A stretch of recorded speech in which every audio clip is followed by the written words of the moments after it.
Okay, let's see how bad this is. Okay, ladies' webcam did not load. Let me see if I can refresh that. Hi, everybody. It is just about Metroid time. Yeah. Where is ladies' camera? Here it is. It's hidden on so many layers. Lady cam. Activate. There we go. Perfecto.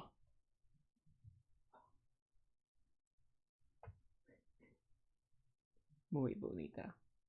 See? Let me see. I would love to teach lady Spanish. Oh, does my setup look extra great? I changed nothing, I thought. But hi, everybody. Yeah, so Metroid Dread came out. Yay!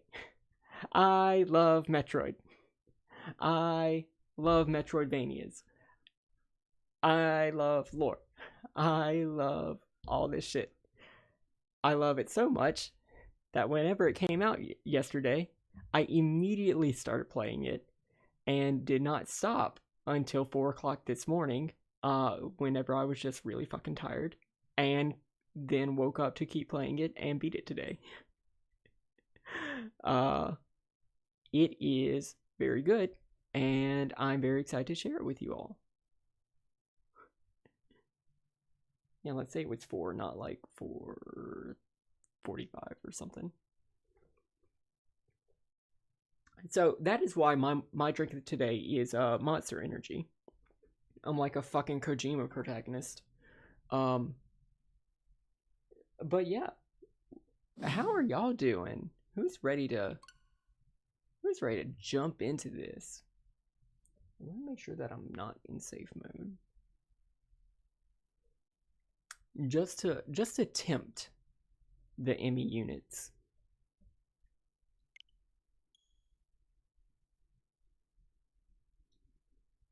I had to sign into so many things right before this because this is the first time that I'm really using this computer since Twitch went open source, you know. What are y'all drinking? How's everybody doing?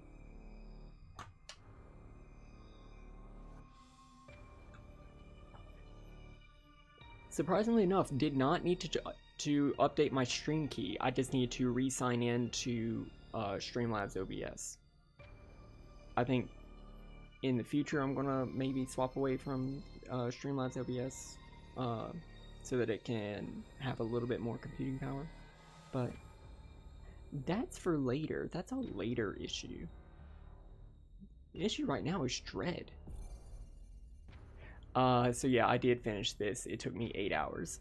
And that's with me not knowing where to go and not knowing so many of the boss patterns.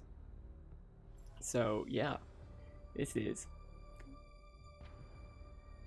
we will see about speedrunning this.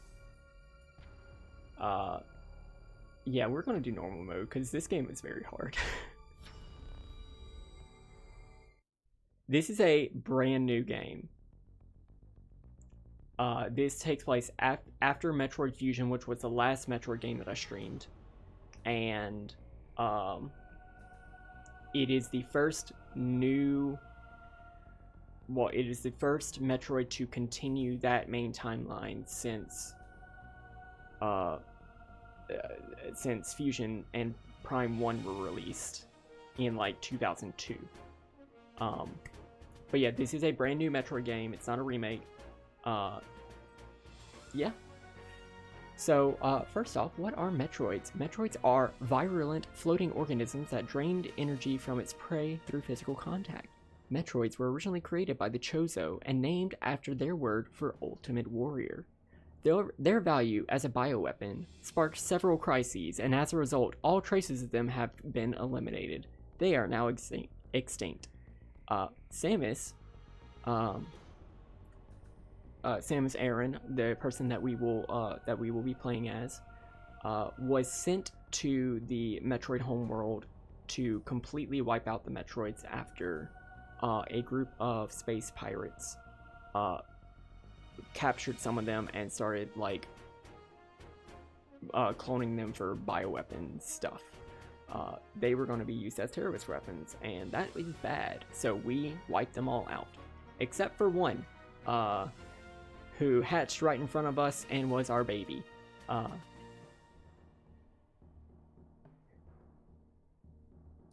Chorizo. Well, so I always misname the Torizos, which are Chozo statues, as chorizo. It's more likely than you think. Anyway. But things happen whenever you wipe out an entire species on a planet, you know. This is the X parasite. This is a gelatinous parasitic organism indigenous to the planet SR388. That's also the Metroid homeworld. It could absorb the DNA of its host, living or dead, and replicate its form. When infecting a living host, it could even access the host's memories. X parasites were driven not by emotion, but by an instinctive need to replicate and spread to increasingly stronger hosts. Their inability to be controlled marked them as even more dangerous than their sole predator, the Metroids. Like the Metroids, they are believed extinct.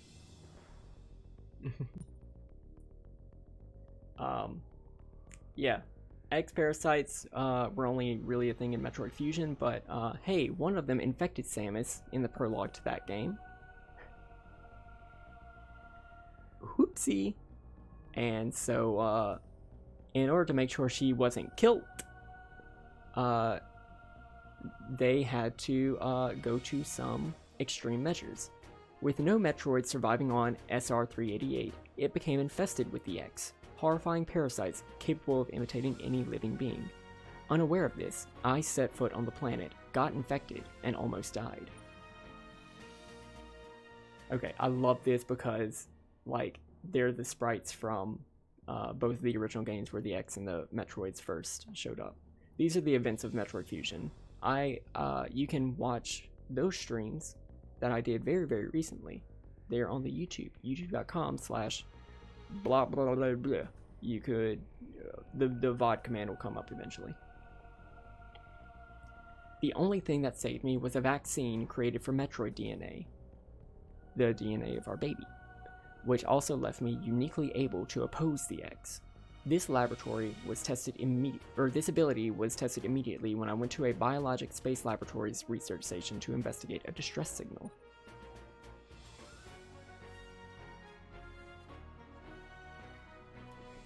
Oops. There I battled many powerful X forms, including the SA-X, which was the X mimicking me in my power suit at full strength. I eventually eliminated the X-Minutes on SR388 by setting the BSL research station on a collision course with the planet. After that, the X and the Metroids were just memories, or so we thought. Just when it all seemed over, the Galactic Federation received a mysterious video transmission.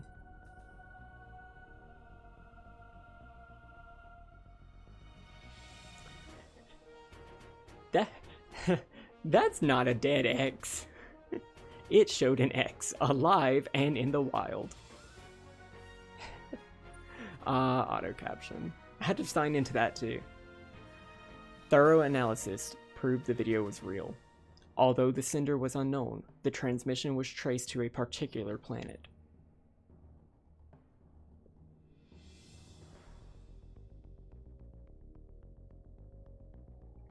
It was called ZDR.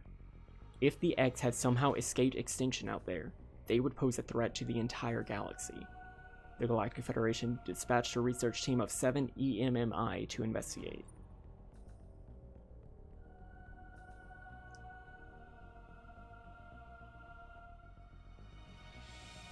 An EMI is a large research robot designed to capture field samples and extract their DNA. Their incredible mobility and protective plating, made of the strongest stuff in the universe, practically guaranteed the mission's success.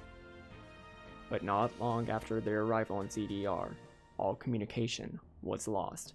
Well, that doesn't seem like a guaranteed success.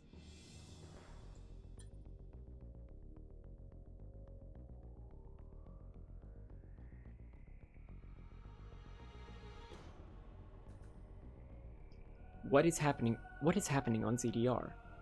Is the planet really infested with X? As the only one immune to the parasites, it's up to me to go there and find out.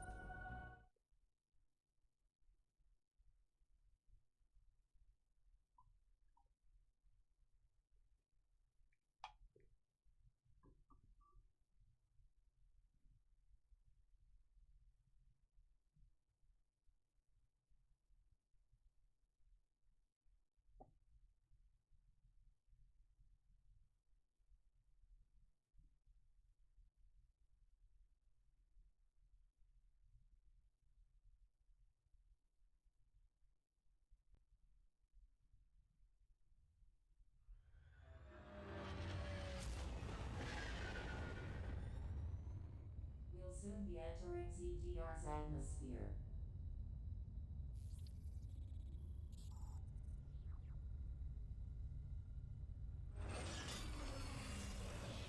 The bounty for this mission does not seem appropriate.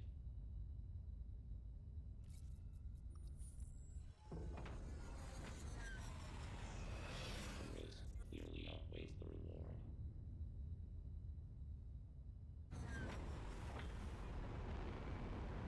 Treat our lost assets with care, lady. Entering the atmosphere in T-minus 10, 9, 8, 7, 6, 5, 4, 3, 2, 1.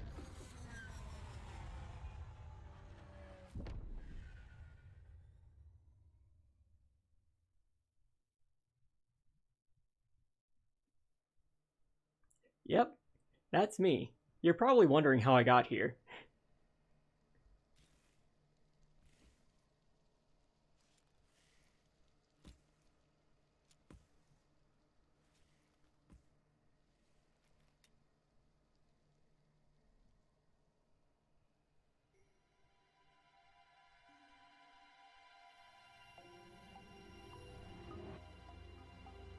That elevator leads to the depths of an underground facility. Signal quality is likely to be low. Remote communication remains unstable. Try to connect to the facility's network when you reach the bottom. That way, to gain in contact. Any objections, lady? Any objections, lady?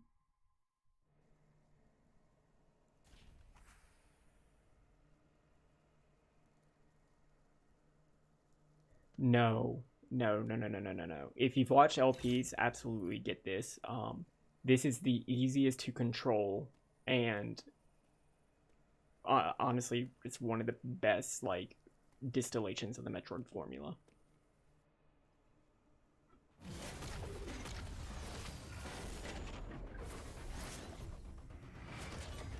Um,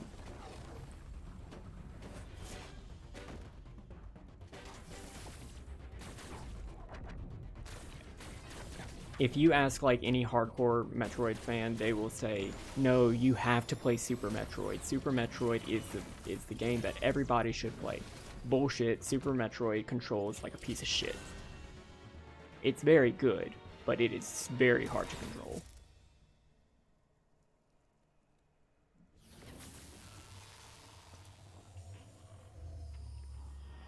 Metroid Prime is very good,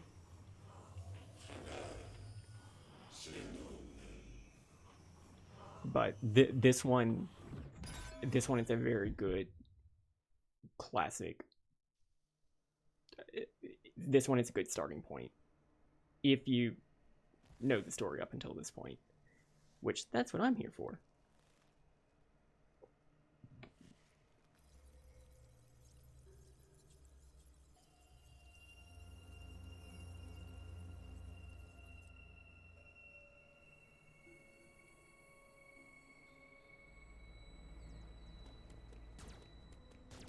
Alright, so once again, hey, we are stuck here in our basic ass power suit,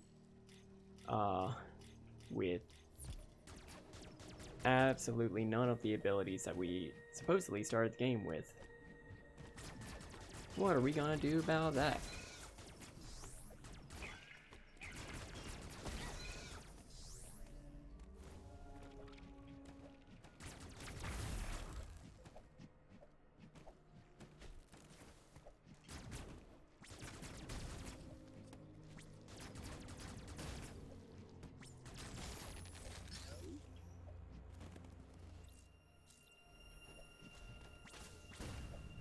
So I'm going very fast just because, hey, this is tutorial stuff. We don't really need to worry about all this.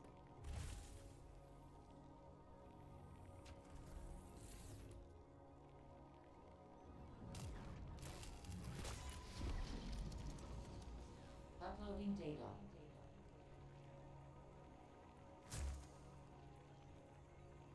So, you've accessed the network station.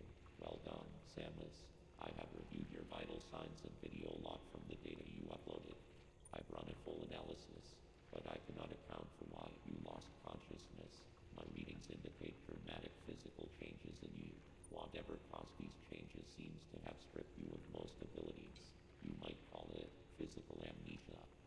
You might call it physical amnesia.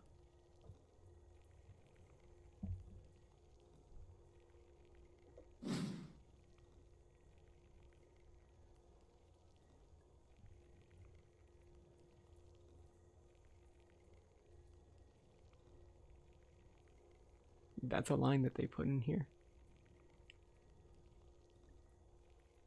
It's a great game, but but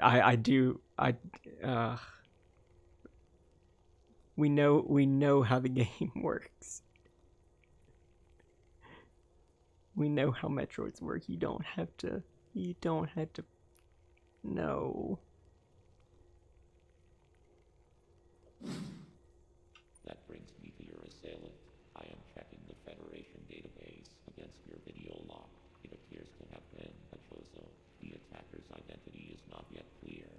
I have determined that you are somewhere within the depths of ZBR. Your top priority should be to return to your ship on the surface. This situation is precarious. Trust your instincts as you navigate upward. This planet appears to consist of multiple areas. Shuttles, elevators, and other modes of transport connect them. Keep an eye out for ways to reach the surface. The ship's location is marked on your global map. Check it for yourself. You may encounter pockets of low temperature. Your Metroid DNA renders you vulnerable to such environments. Spending time in cold areas will be harmful to you. There are many such cold areas scattered underground. Do not enter them with your basic power suit. One final thing. Underground interference is preventing radio transmissions. Check in with me at any network stations you find.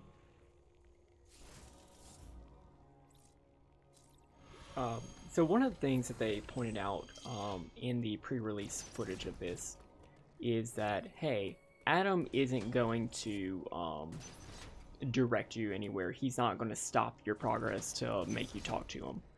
That's bullshit.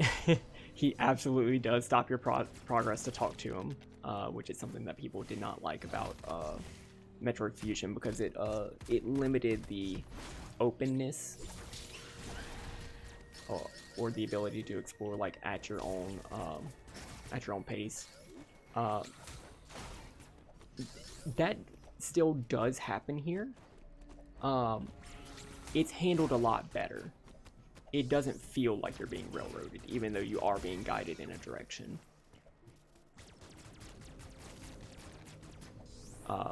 Who is Adam?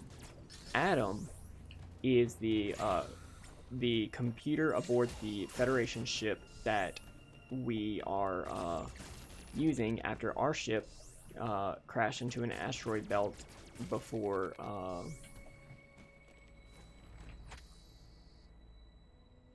Metroid Fusion. So Adam came with the ship, and he's like, "Oh well, as long as you have this ship, I kind of had to be in contact with you." He was not named Adam. He was just like the Federation's tool at first, but Samus thought that he reminded him of her former commanding officer, who you get to see a horrible rendition of in Metroid Other M. Eventually he downloads the personality of Adam, which was stored on a computer, don't ask, and helps her defy the Federation and save the galaxy from the X. So I mentioned the game guides you in a certain direction. This path is now blocked off to us, so now we have to go this direction. The game will do a lot of like one-way paths to make sure that you're always progressing.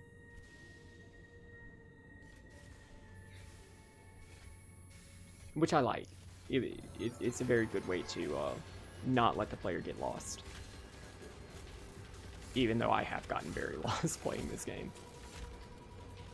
This is an Emmy. This one looks fucked.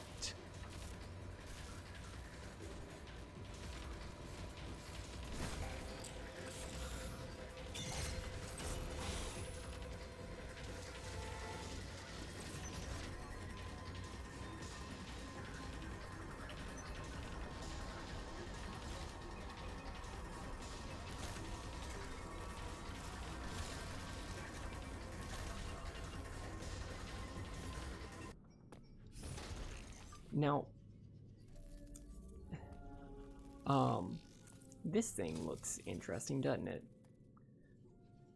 So, in Metroid 1, the main antagonist, the one who was controlling the space pirates and the Metroids, was a supercomputer, or an organic supercomputer called Mother Brain.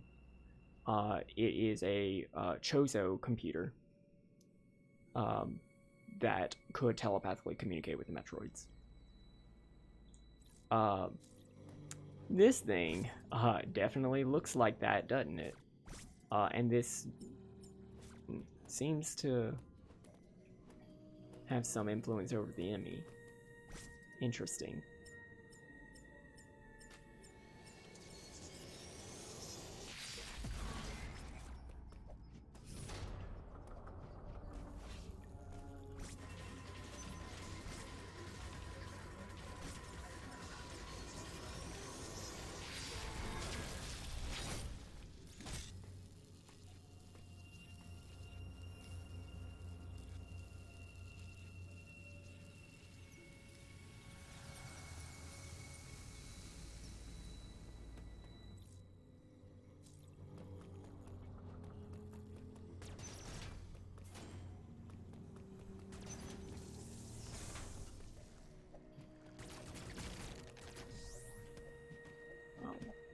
There have been many other like Mother Brain clones or lookalikes in the Metroid series.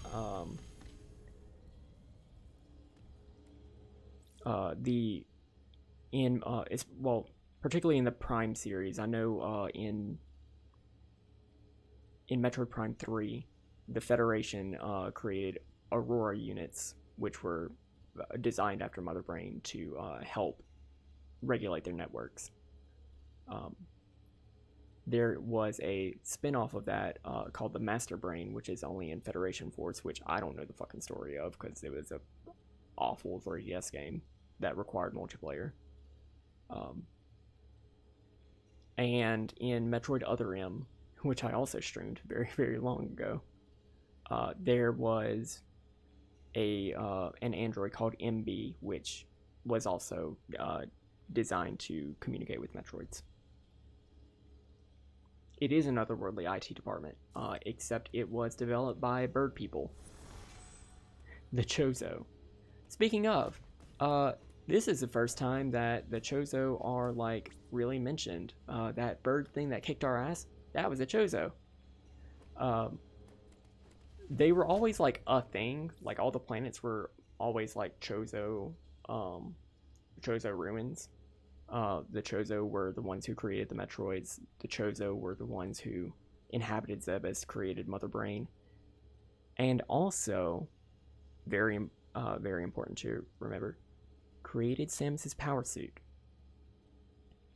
Whenever Samus's parents were killed by the space pirate Ridley, Samus was adopted by a tribe of Chozo who took her back to Zebes, the setting of Metroid and Super Metroid, infused her with Chozo DNA so that she could survive, and created this power suit so that she could fight.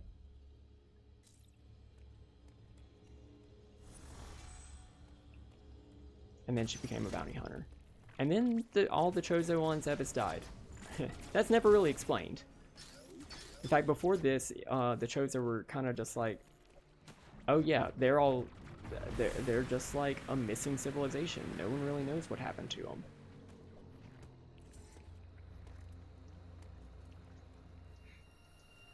Some of them are still around. And one of them just kicked her ass.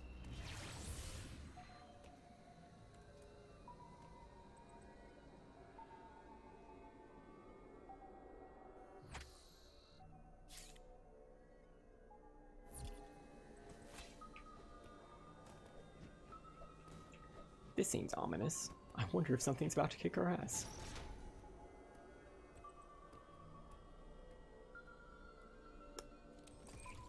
That one's not fucked.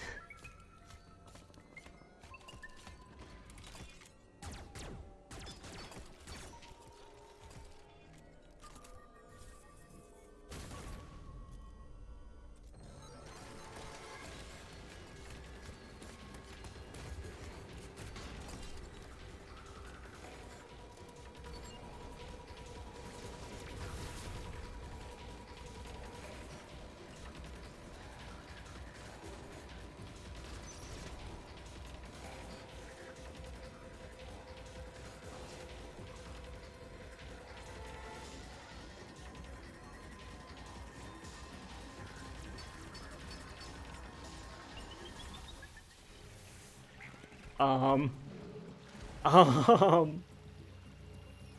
Okay.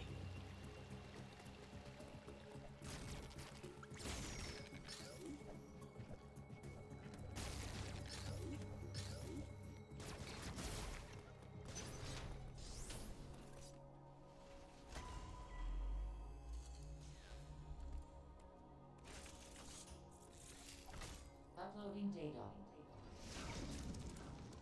Both enemy you encountered were clearly trying to capture you. They may have been hacked. If so, it's reasonable to assume all enemy will be hostile. Enemy send out a pulse to detect vibrations in the air within a certain range. Essentially, they can hear you. Upon detecting vibrations, an enemy enters surveillance mode to track their source. Stay out of its line of sight when this happens. Otherwise, the danger to you increases dramatically. An enemy that has seen you will begin pursuit. Part of the pursuit protocol is to seal the enemy zone exits. You will be trapped inside.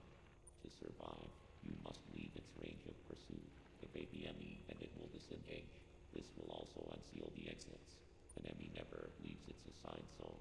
Their control system must permit them to operate only within that range. I estimate a 99% probability of death if an enemy captures you. And that 1% is based off of if you can do a frame perfect input. There may be a very small opportunity to escape, but exploiting this window will be virtually impossible. Frame perfect. The enemy are immune to your current weapons. You lack the unique energy used to defeat the first enemy. Your only option now is to evade capture and find an exit.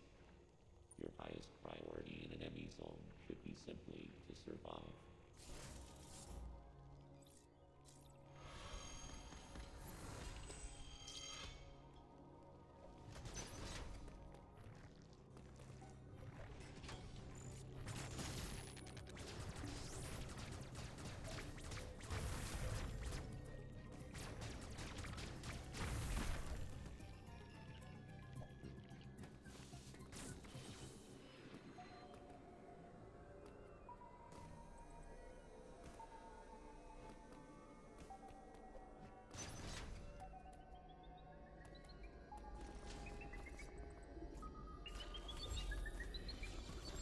Uh-oh.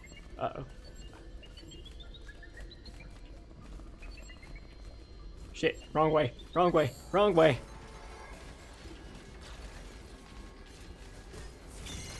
That was not very perfect. I am dead. I have been killed. Yes, the beeping noises are coming from the scary boy.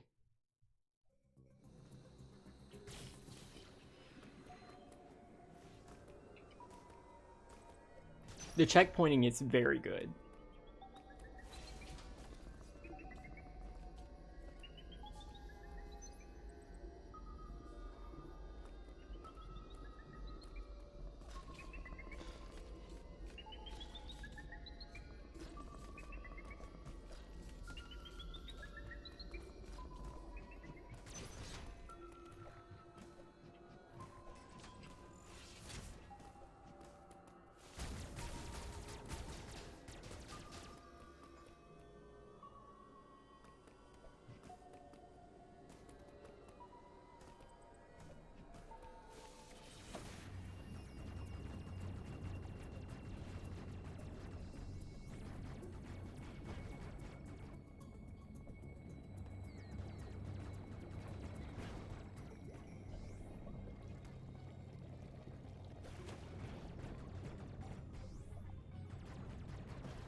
if you're not familiar with the Metroidvania genre, it is basically gear-based exploration in a 2D space.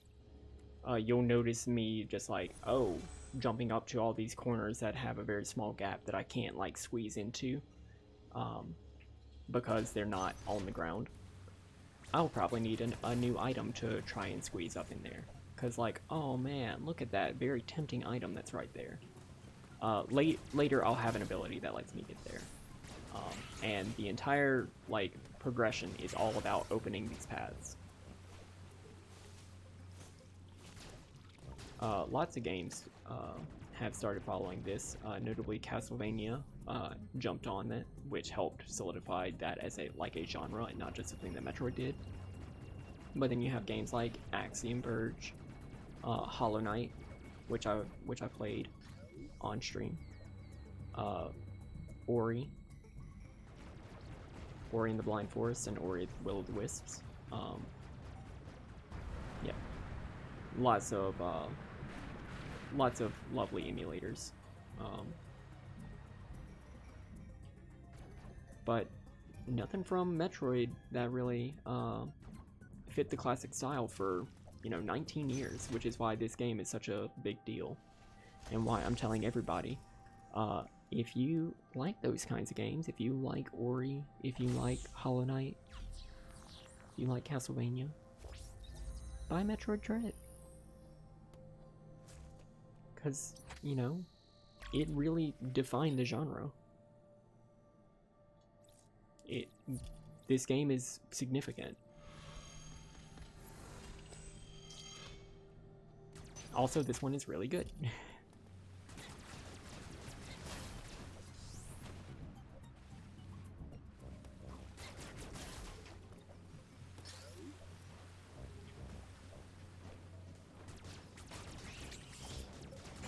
Most of the improvements that have been made to this are actually holdovers and improvements that were first done in the remake to Metroid 2, Metroid Samus Returns, which was on 3DS not too long ago. I think that was 2019? 2018, 2019, maybe even 2017, I'm not sure. Okay, what did that do? What did that unlock?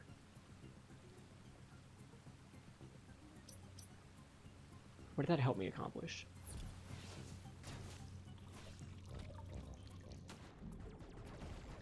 Maybe the water level is a little bit lower? I don't think so.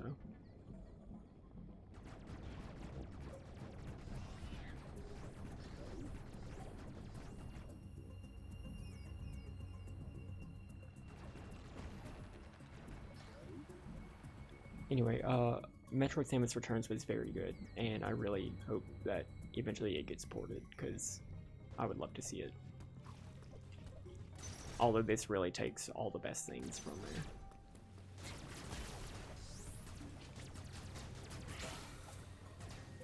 Okay, is it this? Oh yeah, okay. Sweet.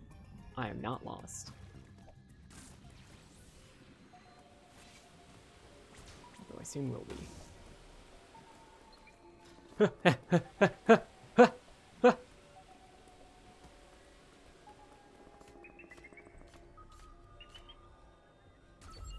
Back from east.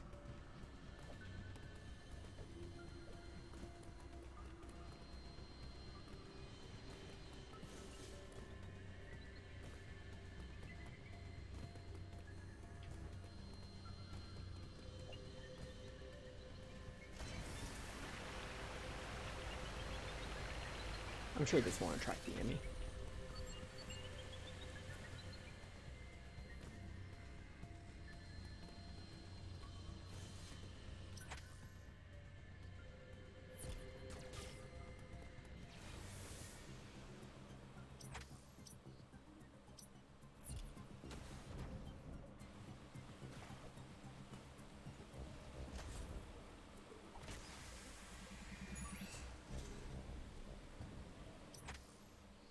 we got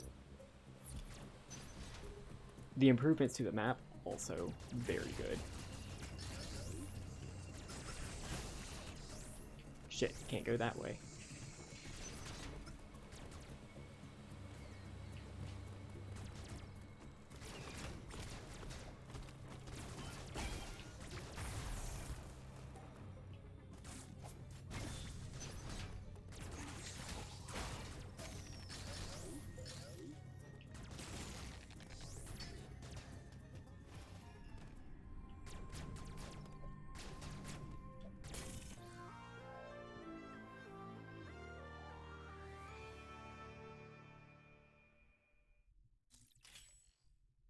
So now we have a charge beam. Now we can charge our beam, which helps us unlock some of these doors. Hey, we're back where we started.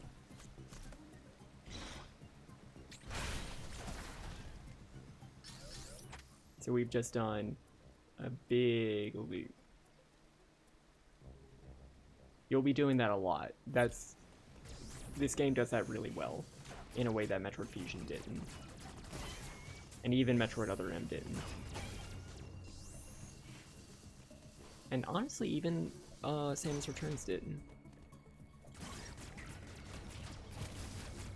Which is a really great return to form.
Let me save just in case.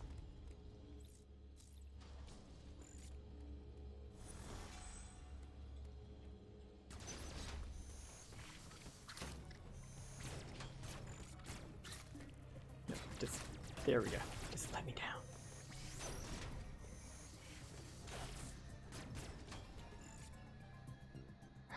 Once more into the fire.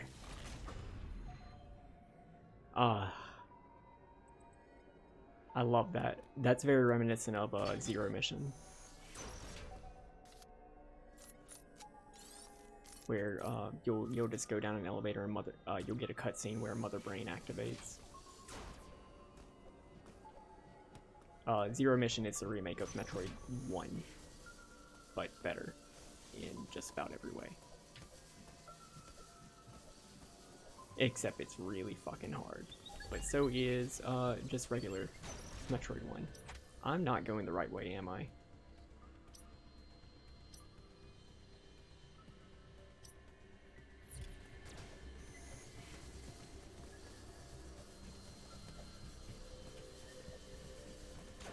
That Emmy is coming for my bussy, I just know.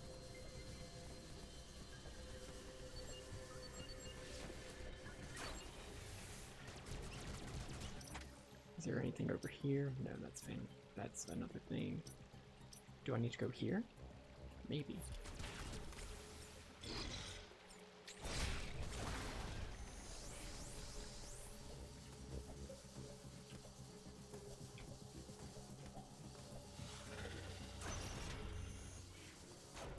Y'all saw that, right? Y'all saw that? I left a little too quickly, but there was a booger. Lots of things happening in the background.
Anybody got anything cool planned for the weekend?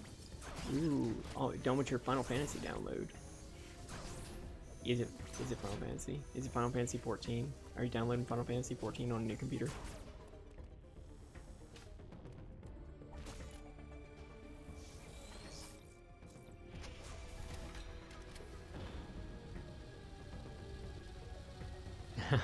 Yes. Yes, Ellie.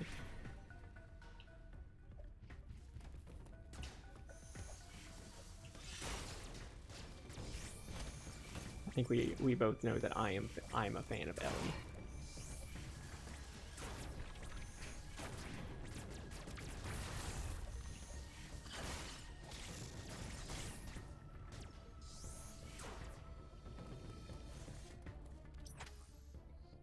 Yeah, the curious case of the Amazon delivery person sure is a constant struggle, isn't it? Uploading data. Fingers crossed. There was no record of your assailant in the Federation database. However, there are records of a Chozo warrior tribe. There is a strong possibility the two are connected. You have seen the warrior tribe's architecture and artifacts on this planet. I conclude that this was one of their settlements. But why would someone lead you here and send the Emmy after you? The footage of the X-Parasite may have been staged to lure you in.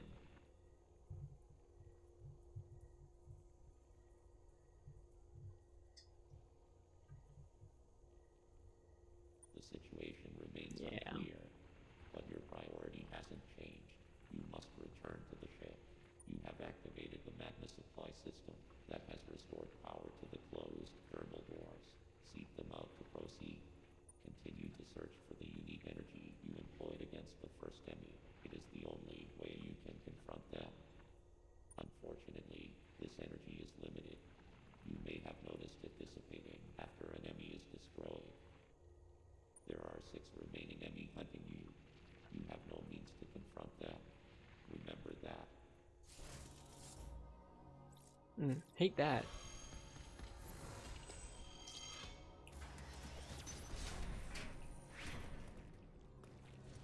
So, you, the game will make you go into these Emmy areas so fucking often. Nope. Not today, Satan. But you will be visiting them many, many times before you can kill the Emmy.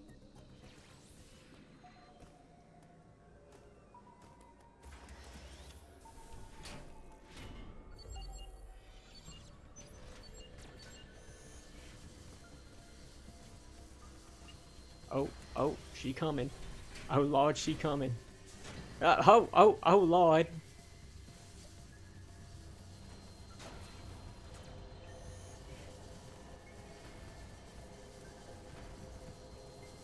Can't go that way. Shit, have to go that way.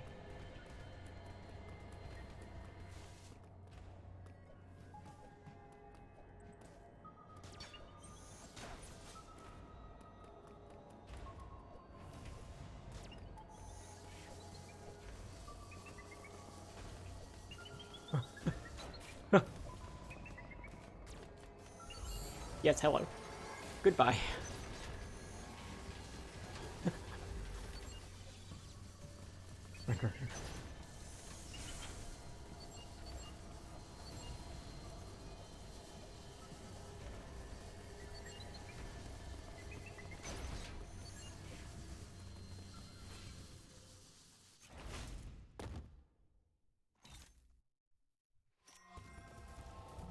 Gotta do the Black Widow landing. Apparently that's available to stream now on Disney Plus, without, buying it.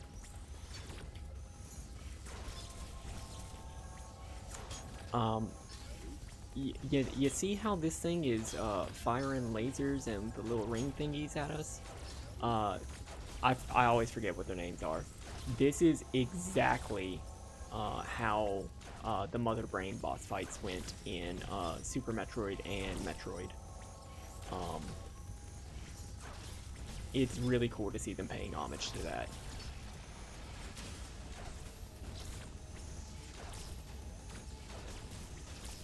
Except for the Mother Brain was always in like a big glass tank that you had to shoot. And these are just armored.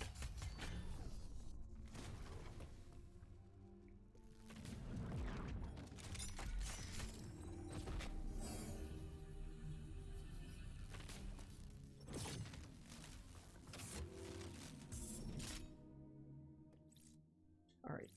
This is the most stressful thing in the game. Excuse me?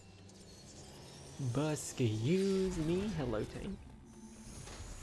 So, hey, it was really easy to kill that last enemy, right? I'm sure this one won't be hard as balls.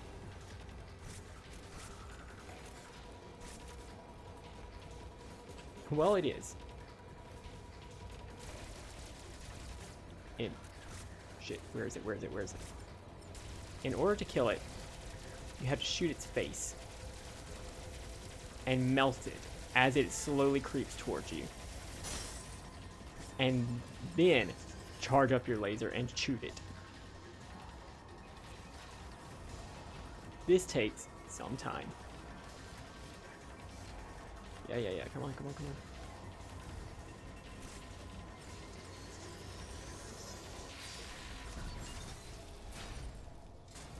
I did just beat this. I did not stream it though. And I had a very good time beating it. And now I'm going to beat it again.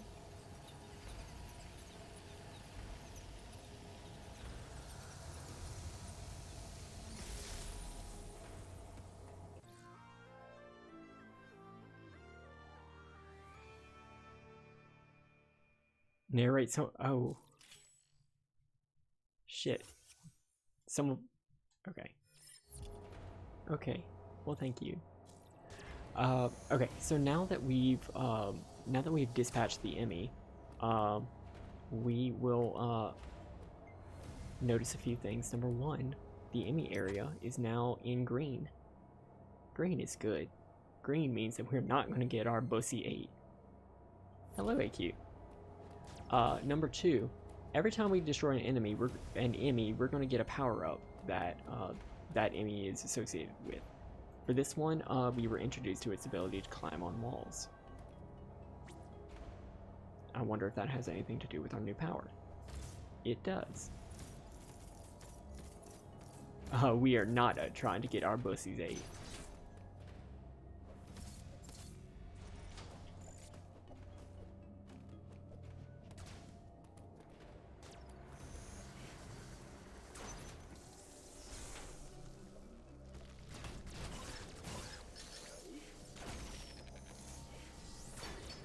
Oh, that one's just closed.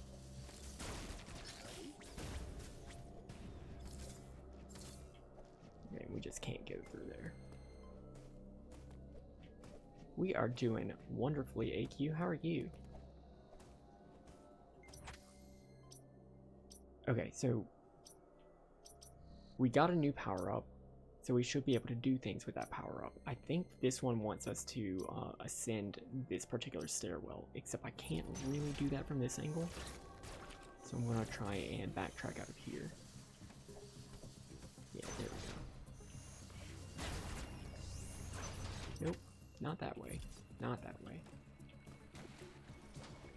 Oh, I can't. Nope, can't go that way. Funky in what way, AQ?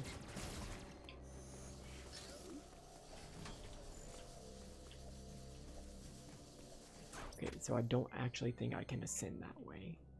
Maybe I can go another way. It is very good. Cannot go through that door, like I may have just said, but I'm still trying. Okay, so this is going to send us down. We're going in circles.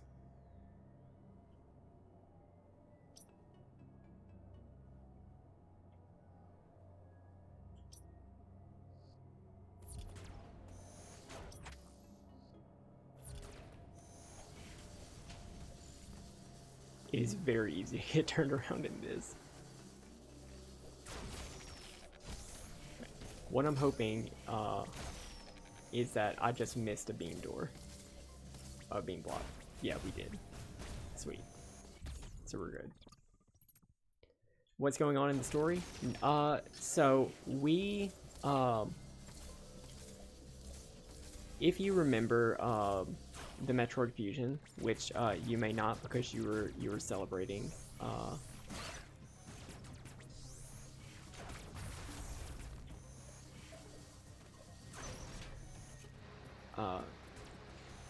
Samus had previously dealt with some X-Parasites, which were some really nasty things that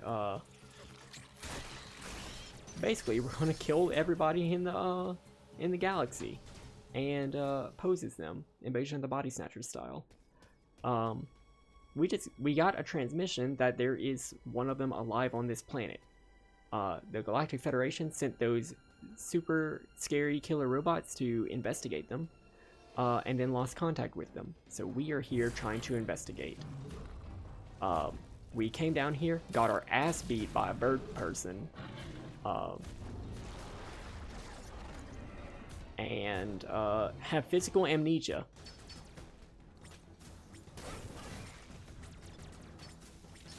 The gameplay is great. It is one of the most polished Metroid experiences that exists. Mercury Steam did a great job with like just the mechanics. Yes, there are parries.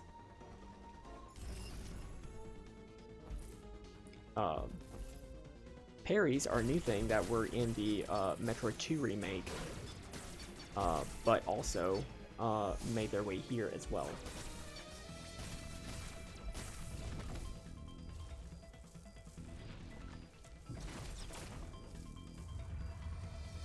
I wonder what ability we're going to get from this boss.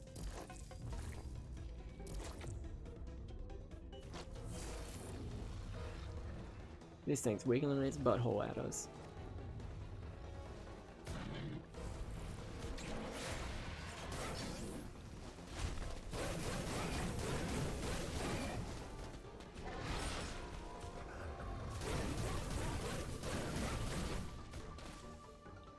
I'm just cracked at this game. I beat it earlier today, AQ.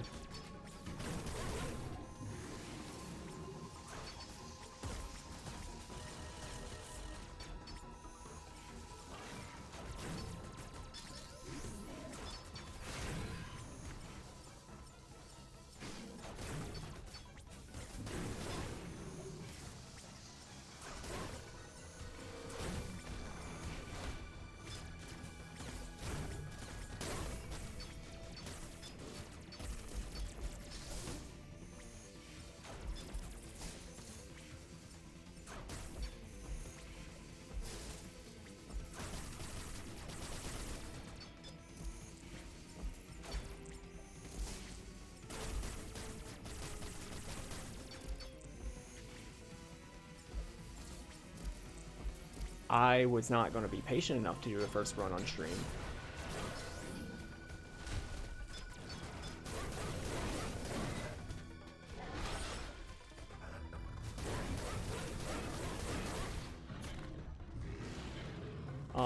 Yeah, that was my big thing, is I didn't want to get spoiled in the game. I wanted to beat this as early as possible so that I could come up with my own opinions and thoughts about the story before some loudmouth inevitably put something wrong in the thumbnail, or some big spoiler in the thumbnail. Did not avoid that fate. By the way, most badass cutscene. Samus is a 1.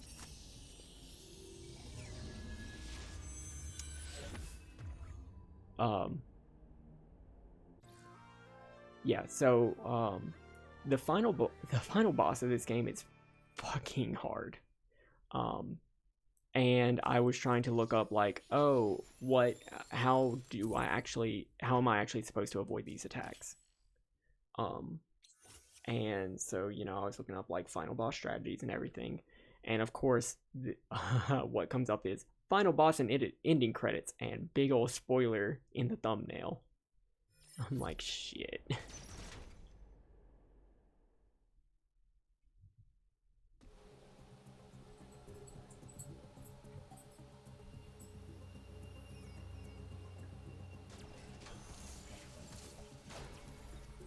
Yeah, so we can go invisible now.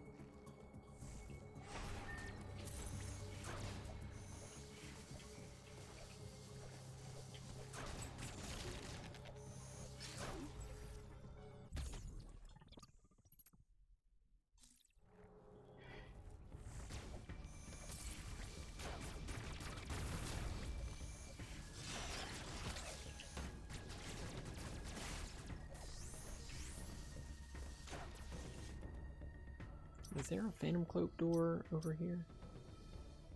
Yes, there was. Oh.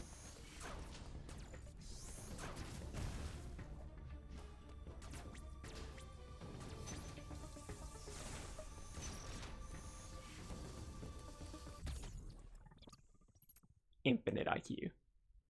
I think, yes, this is my favorite Metroid game.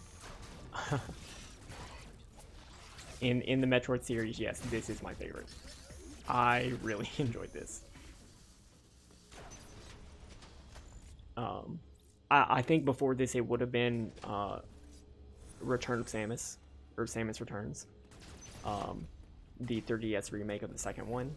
That was also done by this studio just because it was like the most refined version of the formula and like the best controls and everything.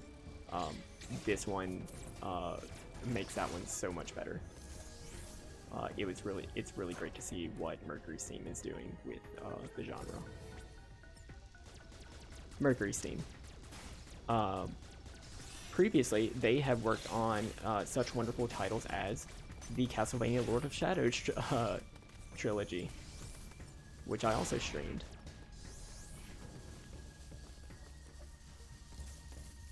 So, you know, very good Metroidvania veterans.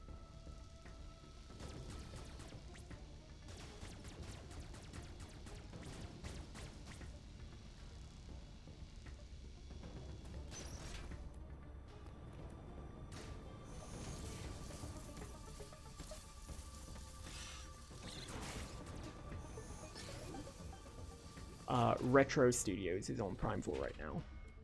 Retro were the ones who developed the first Prime.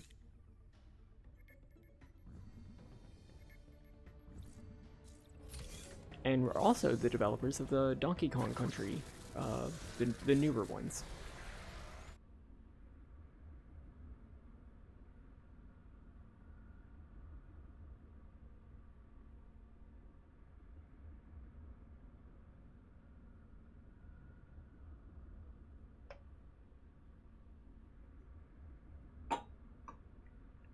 Oh yeah, I should probably explain the Prime and this,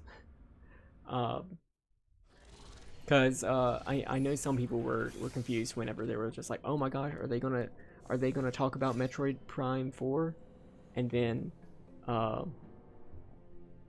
yeah, it's a shame that they only run in 30 frames per second AQ. Wait, why are they talking about Metroid 5? I thought they were supposed to do Prime 4. Metroid Prime is another series. It's the first-person shooter version of the formula.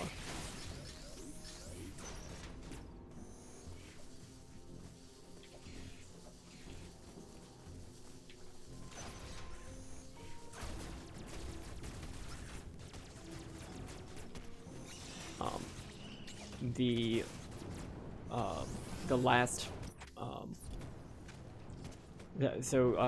this game is the follow-up to Metroid 4, which was Metroid Fusion, which followed Metroid / Zero Mission, Metroid 2 / Samus Returns, and then Super Metroid, which was Metroid 3. We can ball up, but we have not unlocked that ability yet. They hold that one for a really long time. which is really neat because Morph Ball is always like one of the first abilities that you get, so it's cool seeing like that being such a huge unlock later.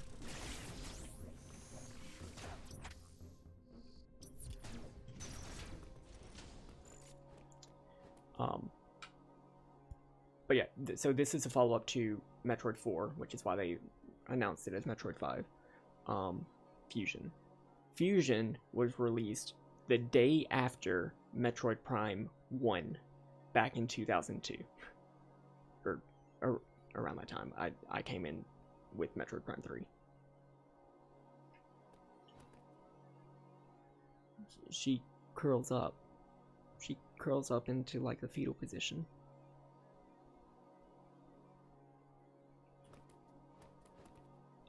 It's not that big or it's not that small.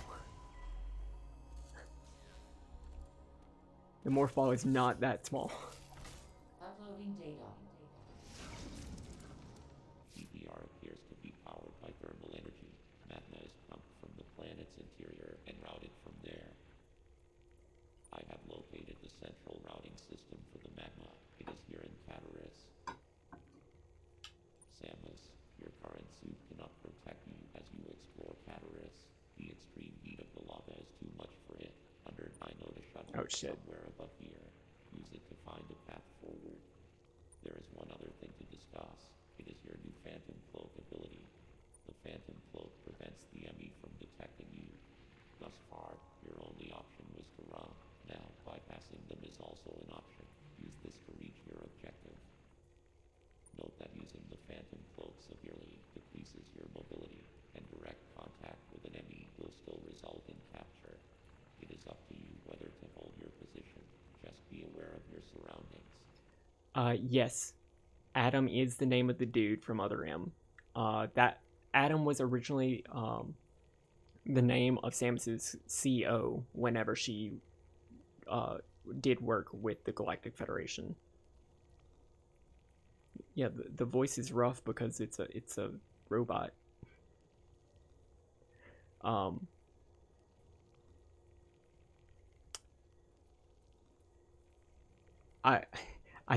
Her ship also has a robot voice, and I'm pretty sure it is the same one that they use in Mitomo. That you can make sing the fuck word. Oh, I'm sorry.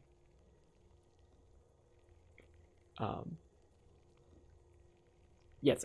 So Adam. Adam is was the name of Samus's CO whenever she did work with the Galactic Federation. In Metroid Fusion, whenever she was given a loner ship because hers crashed whenever she went unconscious because she was infected with the X. Long story. Very important to this. Her ship's AI had this like rough and commanding thing she kind of had to follow because it was part of her deal with accepting the loner ship.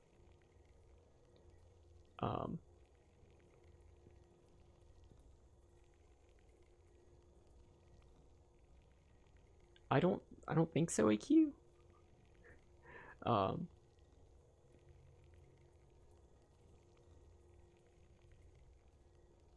Shit, where was it going? So she had like in her inner voice started referring to the computer as Adam. But whenever it was basically giving her an order that like, oh, you're going to give the Galactic Federation a whole bunch of Invasion of the Body Snatchers bioweapons,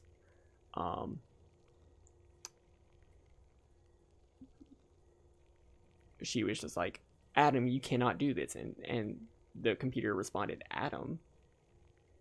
And then it downloaded Adam Malkovich's personality so that it could get context, and then helped her defy the Galactic Federation and save the galaxy from the Body Snatcher bioweapons. Yeah, there was the exaggerated thumbs down. I'm pissed at Adam because number one, he shot her in the back to save her.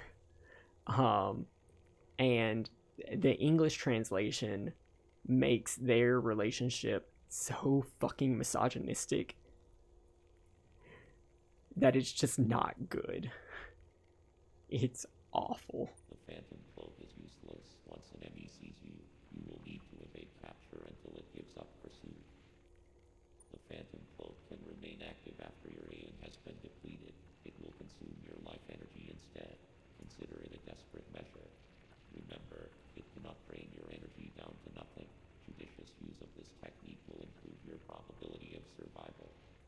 Some of the characterization of Samus is very bad in the original, but the relationship between Adam and Samus is not nearly as bad in the Japanese translation, apparently.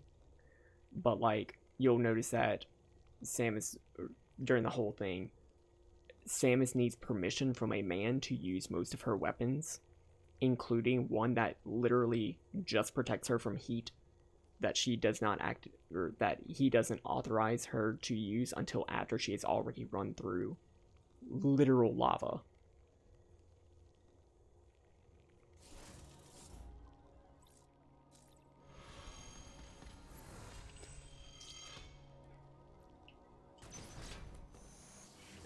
And it's just like, man, Adam, don't you know things are at stake? We have to save the galaxy from the Deleter.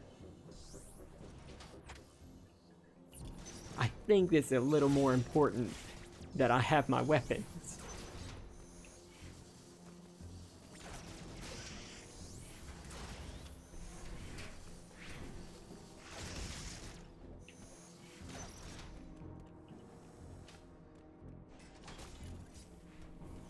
Adam.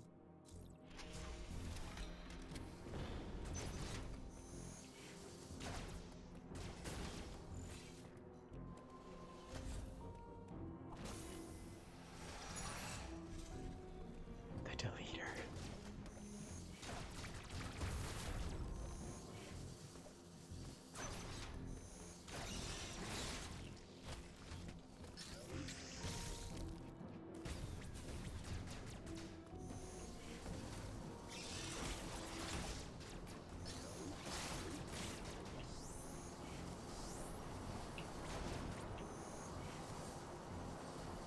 Anyways, was I saying something? Did I go off on a tangent and forget for what I was talking about again? I do that. That's ADHD and excitement. Excitement about Metroid Dread.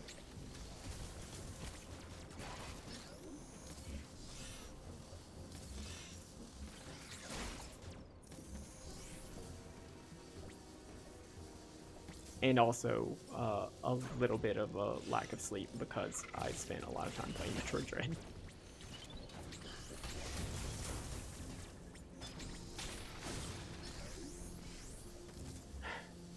I don't even remember. No thoughts, only dread. That's anxiety.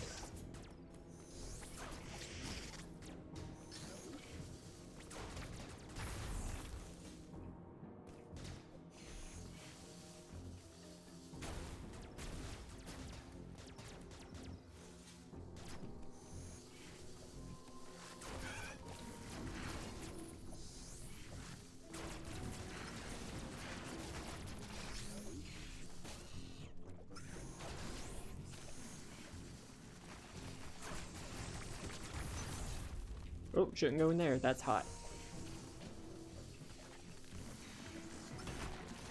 That's hot.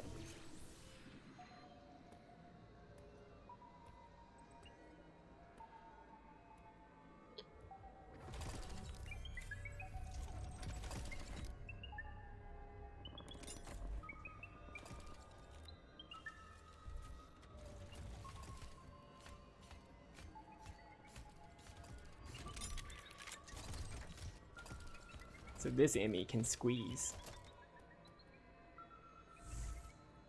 Oh no.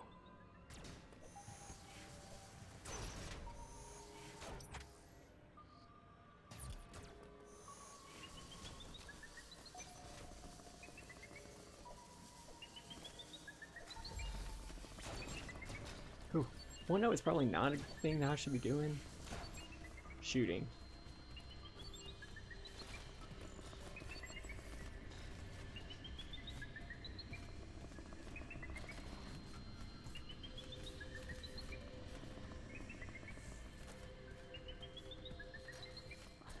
Let's come back, let's come back, let's come back. Shit!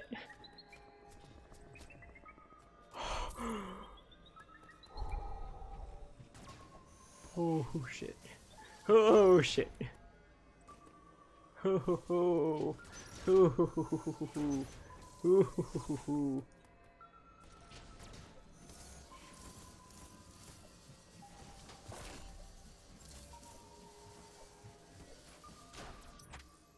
Which game has the most world building?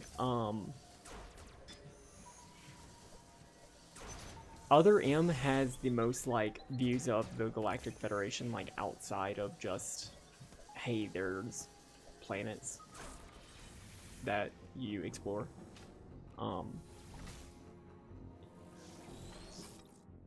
Because there are a lot of flashbacks that talk about the Galactic Federation and everything, and just hammer home that they're not good people in the Galactic Federation.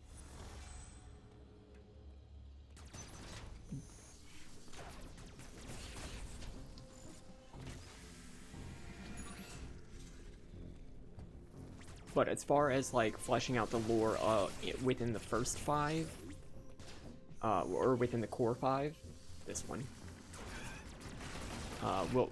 we will discuss that later. But yeah, definitely this one.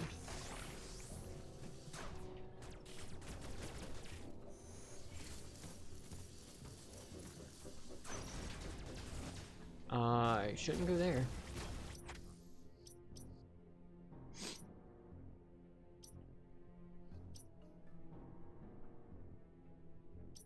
Don't need to go there. Yeah, that is open, so I need to go there.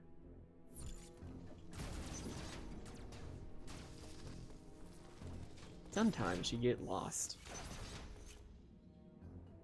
Why are there Prometheans from Mass Effect everywhere? Not familiar with Mass Effect, but the reason that there are statues everywhere, shit, is because those are the Kozo. Kozo are the bird people. They made a whole bunch of shit. Fuck!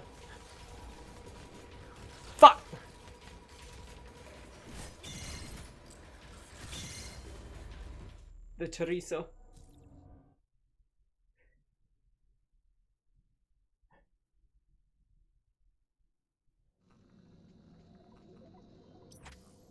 Okay. So, I think I've shared my my story with BioWare a few times, but I yeah probably would have very much enjoyed Mass Effect. The reason that I haven't played it is because my first experience with BioWare was with Dragon Age Origins, which I got like one of the very first days that it was out. And it was a buggy piece of shit that I could not progress in any meaningful way whatsoever. Completely soft-locked the game multiple times, and so I was just like, you know what, I don't think that this style of game is for me.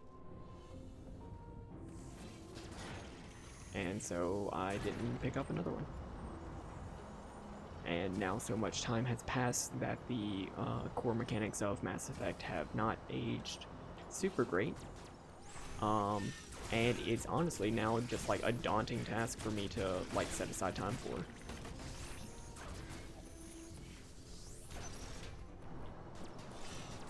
Because like, it's 100 hours of gameplay, right? That's a lot. I don't know that I have time for that.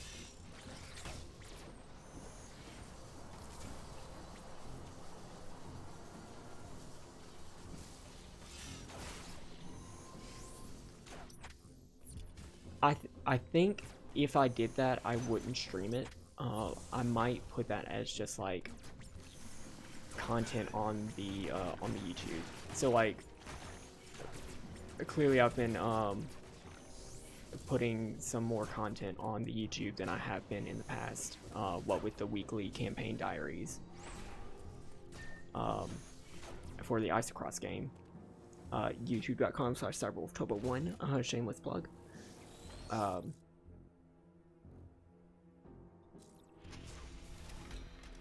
Well, I was doing that. Gothy was playing Mass Effect.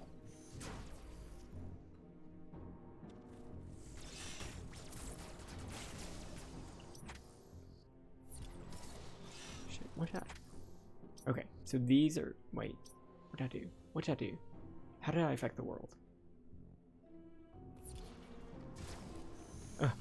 I'm trying to chew gum and walk at the same time, and it's not working. Okay, so I changed this, which means another thermal visor should be open. Or, yeah.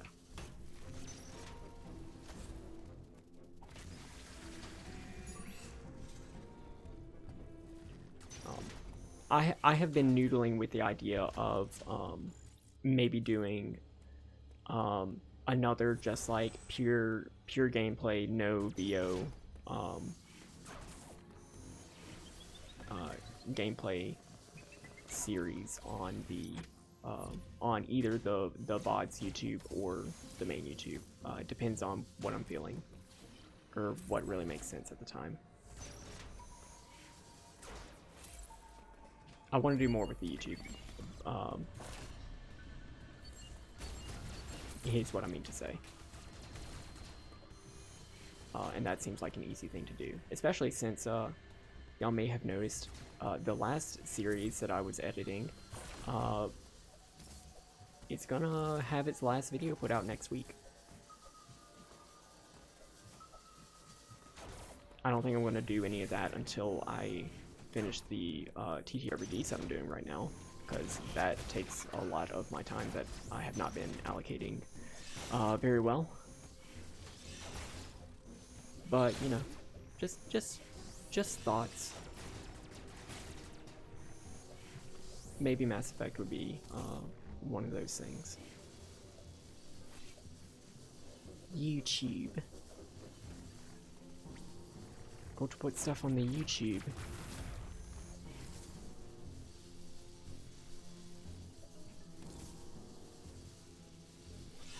The Last of Us ones. You remember whenever those weren't muted? Pepperidge Farm remembers.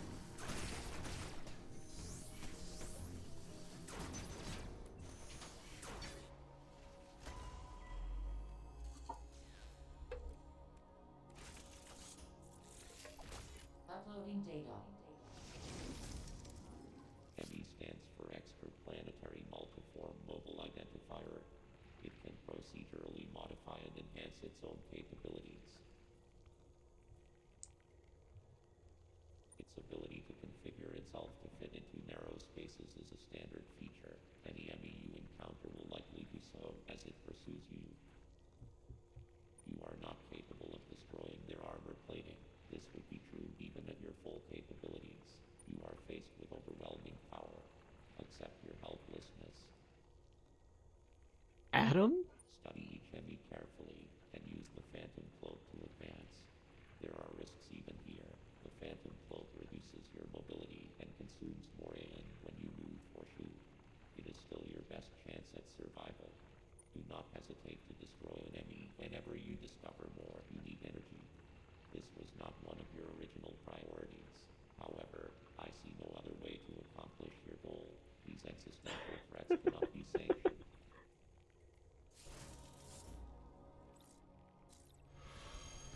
GeoGuessr. Look, I get lost just going to the grocery store in my hometown. I do not need GeoGuessr to tell me how bad I am at recognizing where I am.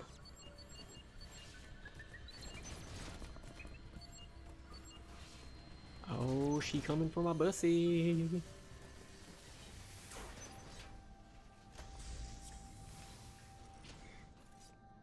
Oh, absolutely not.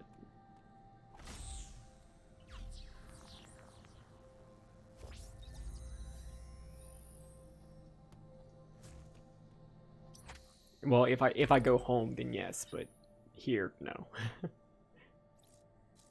Or if I go to my childhood home, or the city 20 miles from my childhood home where the nearest grocery store is, yes, I am the hottest. Without a doubt. Toss, toss.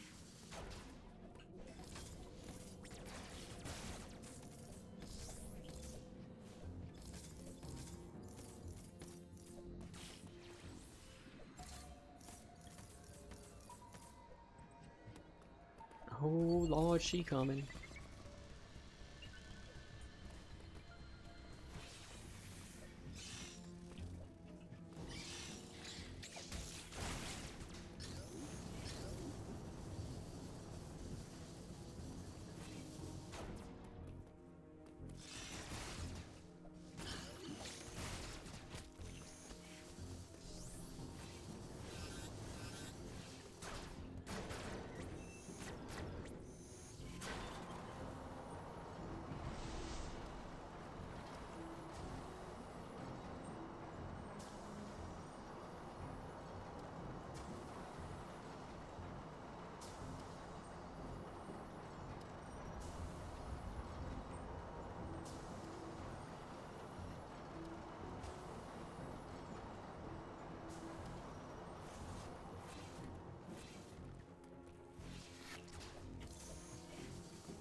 Shit.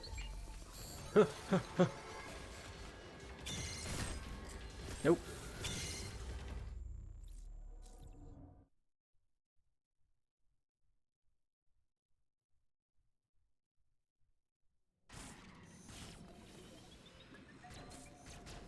Is this the dread? Is this the Metroid dread?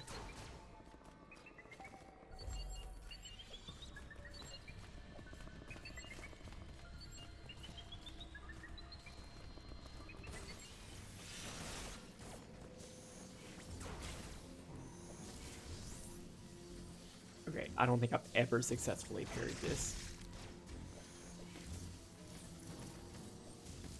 That enemy at the top got me every time in my casual playthrough.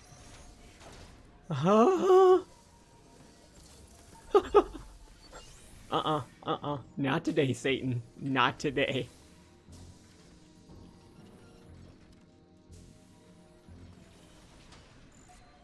Oh, she's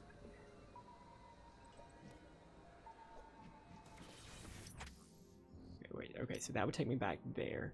I need to get... What did that do? That let me cross it here.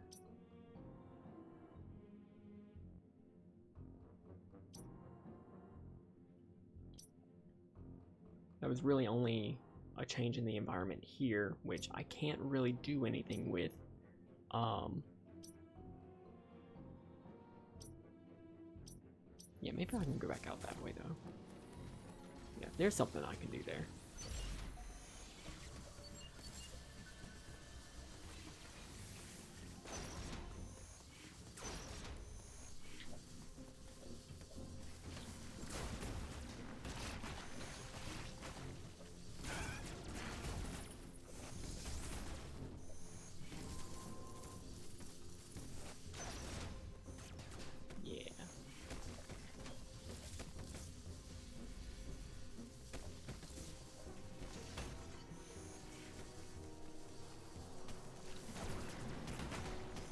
So I'm just gonna damage boost through this because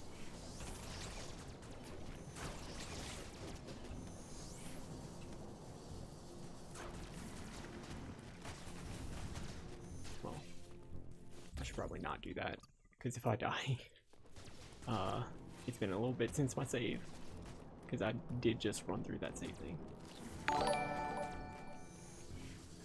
Ethan, thank you for subbing again for the 32 months. That's a lot.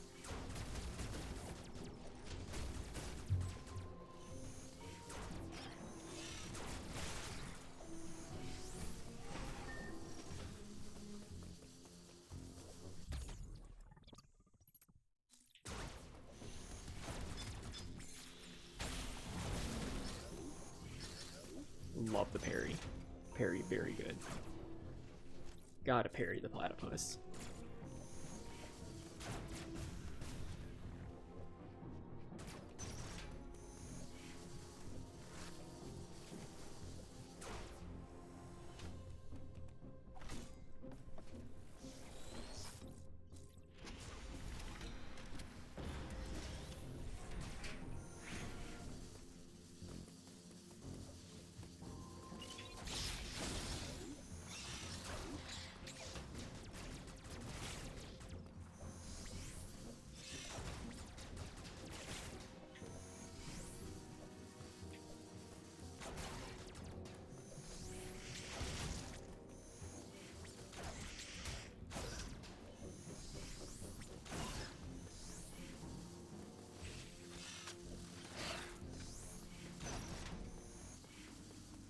Sweet. So now we're gonna go to another area.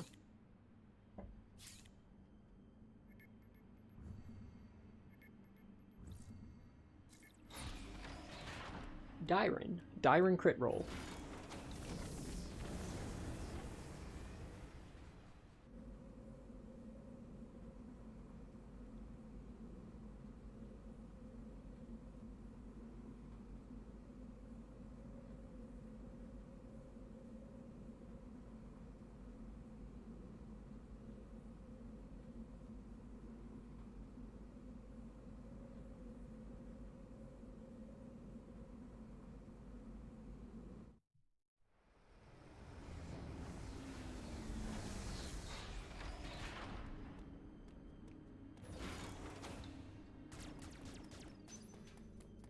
So if this were following the same sort of progression that Samus Returns or Metroid Fusion were,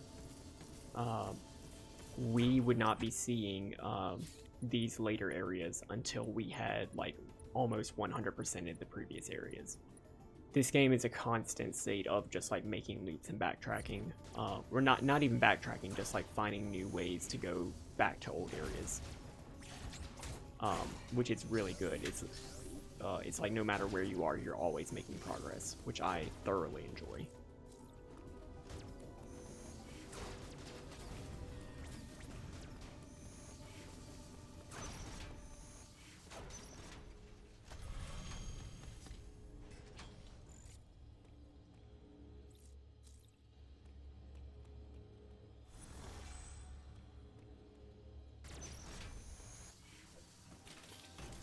Oh, hate these things though.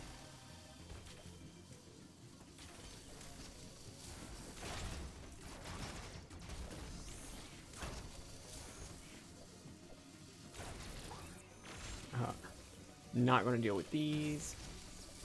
Not gonna deal with these. Oh shit, the power's off. What are we gonna do about that?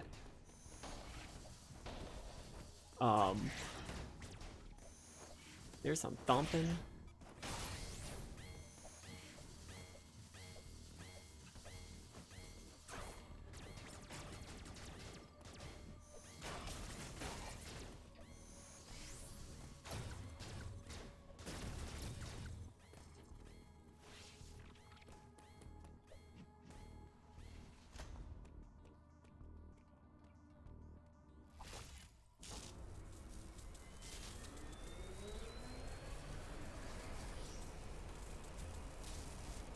Connor, how did Samus get all this shit to work by sticking her armhole in it?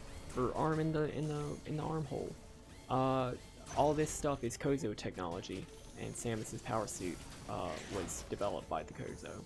So whatever access code she has, yeah, same thing. It just works.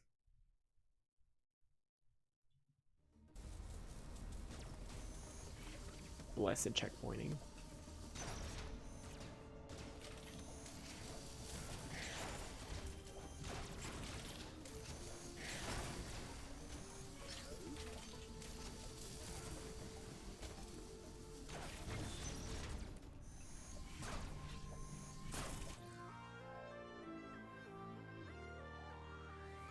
The wide beam.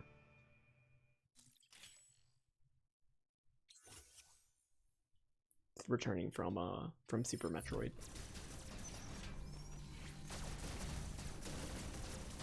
Now we shoot wide.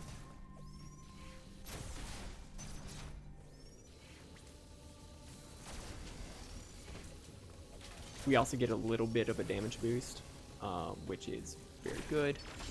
Still not enough to deal with most of the shit here. Especially at the low health that I'm at right now.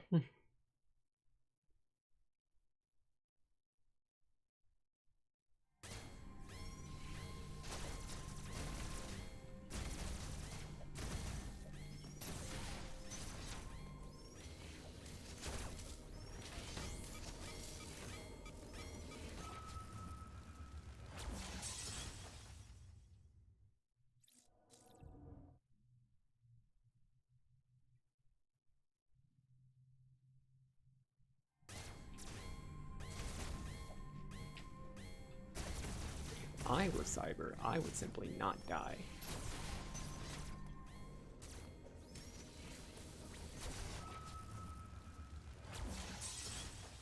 Like I said, I hate this area right now. Don't want to deal with anything here.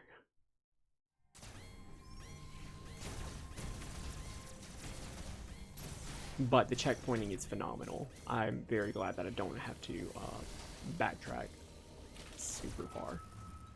Okay, never mind. I'm in hell.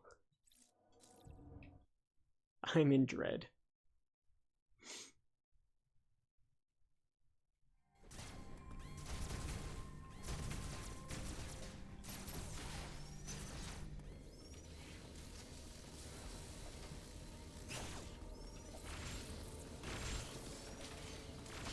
Shit. We're gonna make it.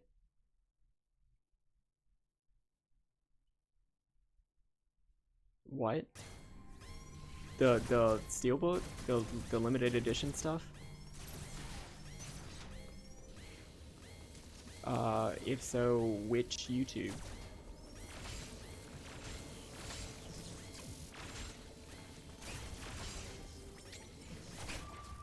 God damn it. Yeah, I mean, I saw that it was a thing, but I did not reach out to get it.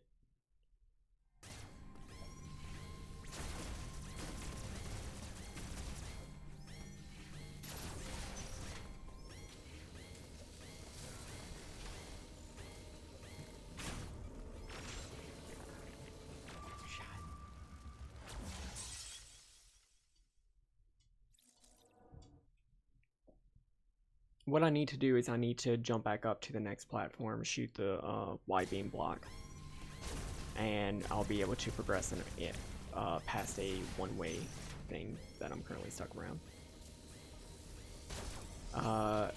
Then no, I did not see it. I assume it's not Nintendo, or is it?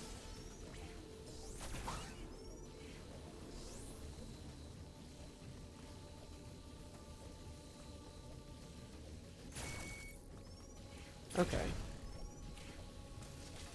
Interesting. What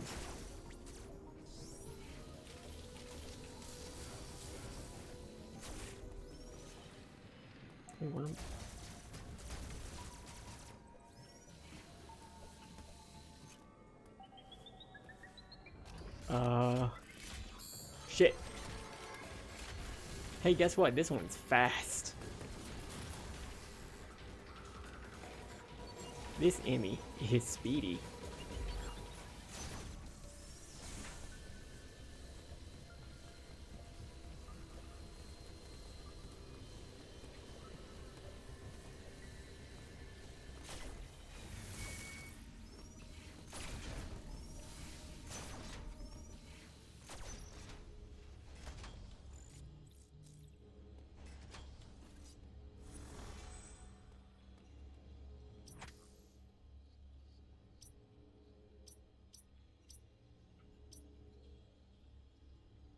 Okay, so I can push that.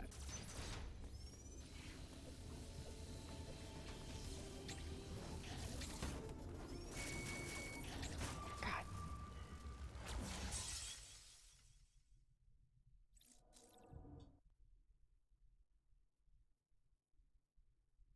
How far back did this push me? Okay, I did save. Great, love that. I'm not in hell. Charge station right here. I'm an idiot. There we go. Give me the good good.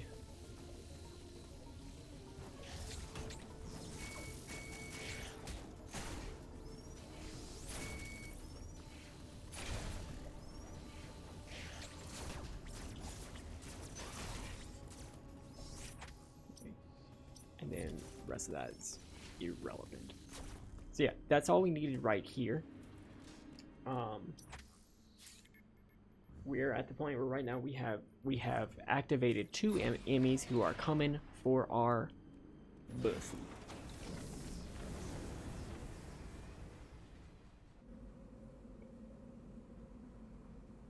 There's a non-zero chance that we will have to activate another one before we kill the next one.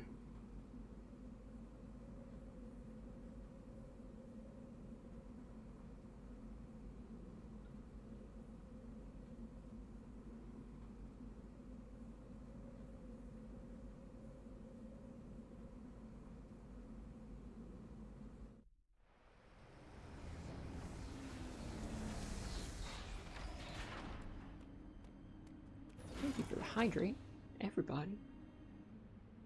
Go get some water.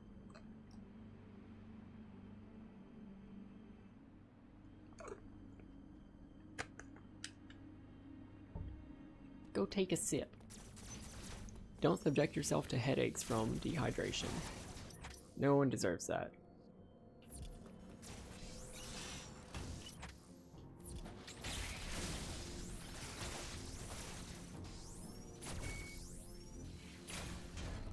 Okay, so there's that wide beam door.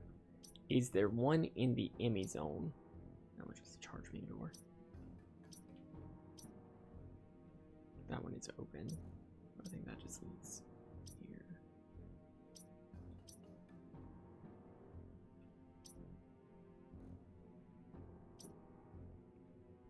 Okay. Is there a wide beam thingy in the Emmy zone? Oh, so I can do this really great thing where I can highlight all the wide beam stuff. Okay, it does not look like there is another one here. Sweet.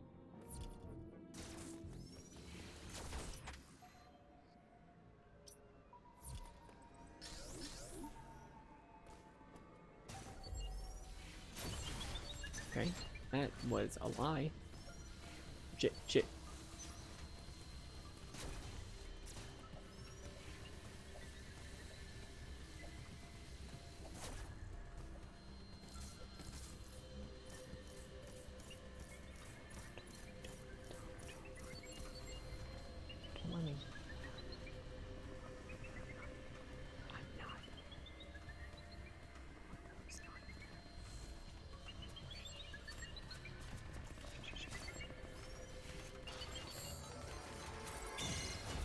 Haha, bitch! I mean, robot. Sorry, I am trying to remove that word from my vocabulary because I am a cis white man, and it's probably not the best thing to say as a cis man.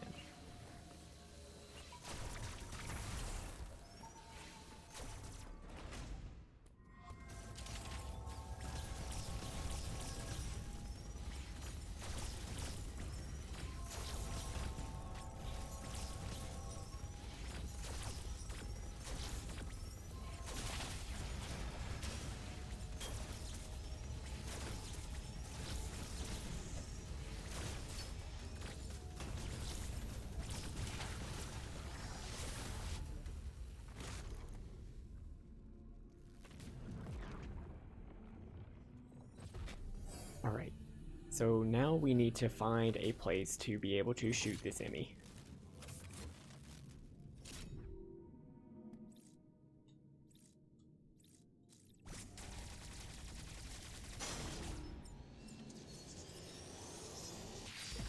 I love how it just like has to remind you of how slow this is gonna be.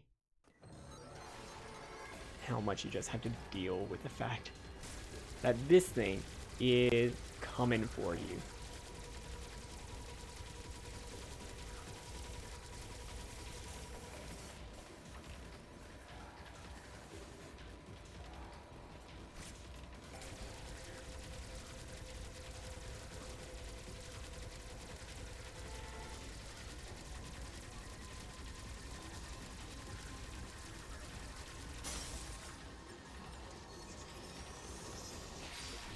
Shit, I missed.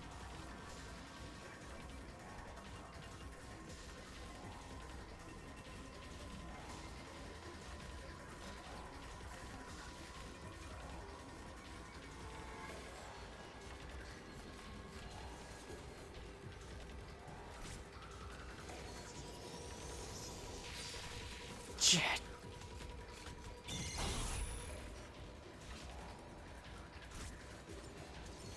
Again, frame perfect input.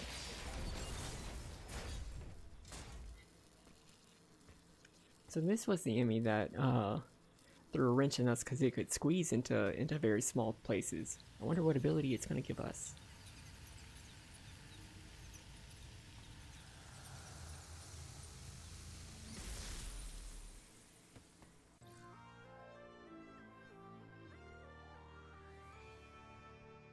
We are an hour and 50 minutes into the game, and we just got the Morph Ball.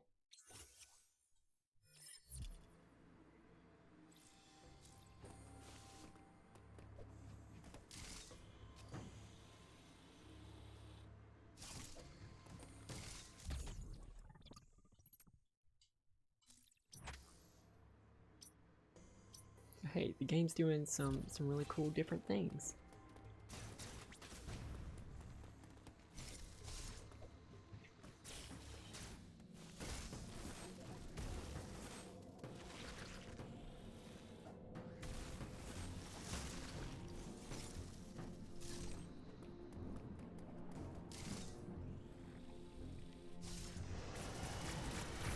Ooh, somebody's angry.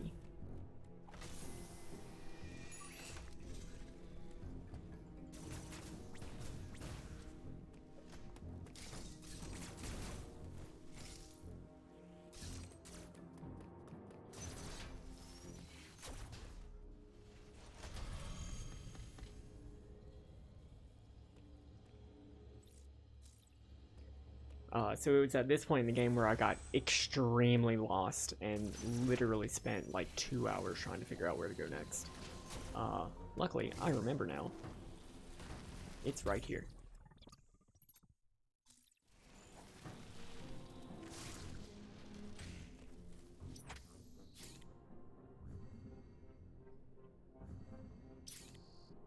Back to the first area.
I don't have that ability.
more power. Oh shit. Oh shit. Things are going bad. Things are going poorly. Hoo-wee. Owie. Oof. Oof. Oof, owie. Huh, huh, huh. Things are going not in a good way. Ooh. Whole place looking like Texas's power grid. God damn.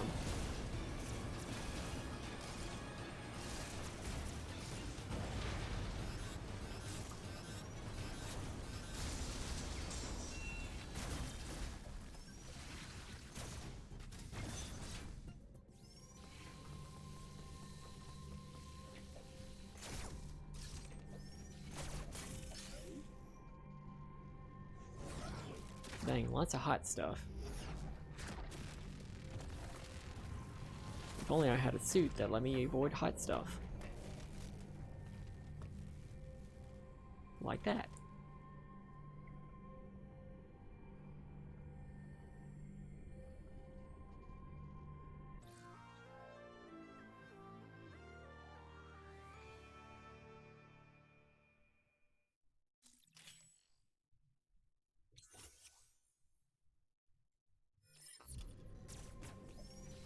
Interesting to note, the Varia suit, that's a cool word. Where did they come up with that? They were really supposed to call it in the first game the barrier suit, but it was a mistranslation. That's it.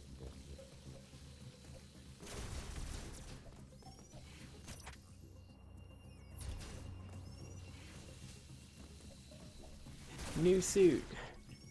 Definitely not the one that we started with at the beginning of the game.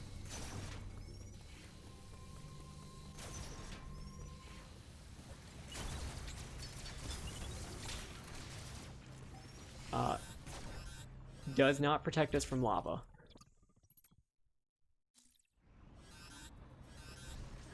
And lava hurts. Also, does not protect us from cold, which is new to this. The Varia suit usually used to just be the all-around temperature control suit, but yeah, it does not protect us from the cold in this one, which it did in Fusion, where Samus also still had the Metroid DNA.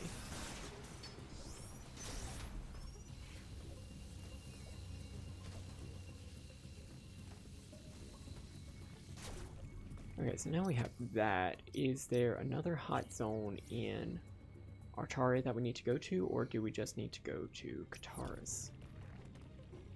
Well, we literally cannot go any other direction, so let's teleport back.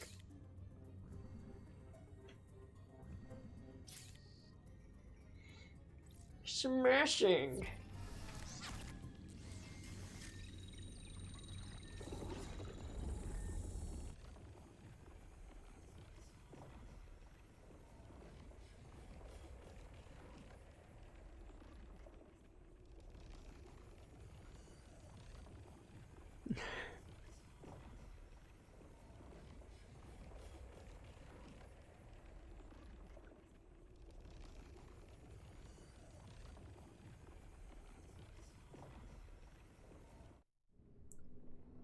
Sweet. So we're back here in Lethal Lava Land.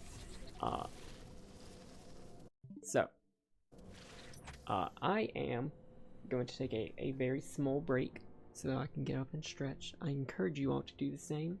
And if this game looks like it was fun, maybe, if you have a Switch, buy Metroid Dread. Support the father of Metroidvanias. Or, I'm sorry, the mother of Metroidvanias. The other M of Metroidvanias. Alright, we'll be right back.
You want a snack? That's right.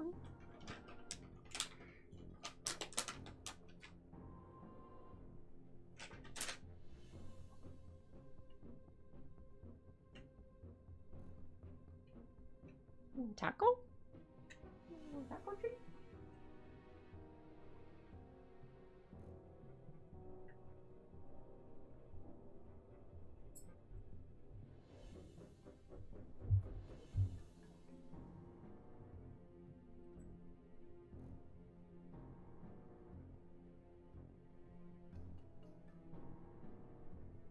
Was good? It was good? Mm-hmm.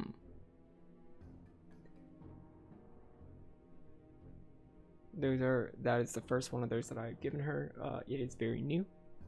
And you know what? She was being very good. So, hey, we got her some new treats. That, of course, y'all can use some channel points to redeem. And give her other ones throughout the stream. Let's jump back into it.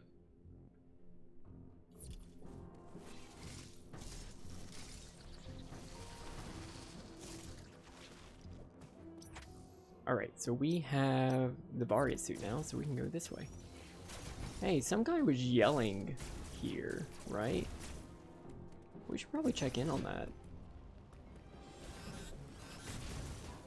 Preferably without falling into the lava.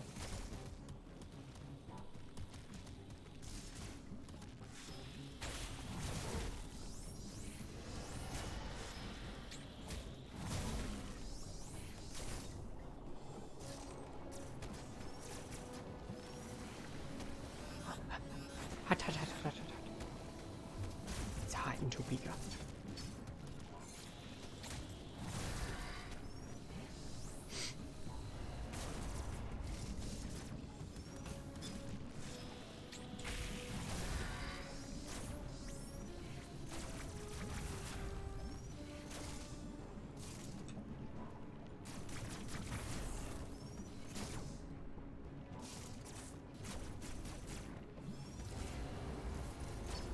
Ooh, here's some yelling.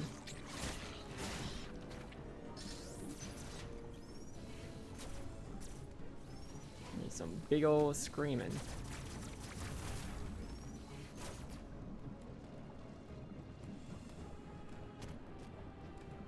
Man. It sounds like it's really fucking close.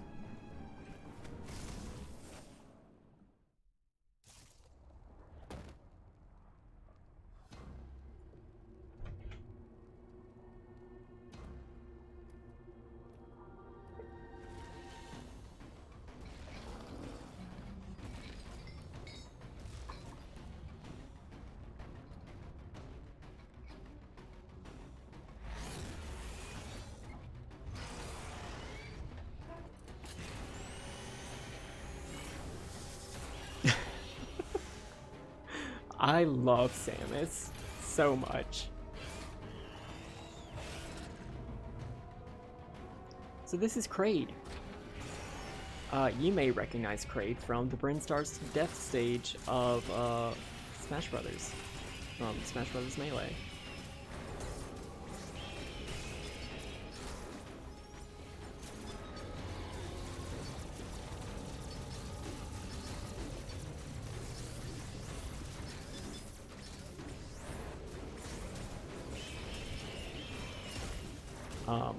Kraid was one of the two original bosses of Metroid, or three original bosses, Mother Brain counts, along with Ridley. Except Kraid has only appeared in the same games that Mother Brain has. Zero Mission, or Metroid, Super Metroid, and I guess he also did make an appearance in Nintendo Land. Where Mother Brain didn't.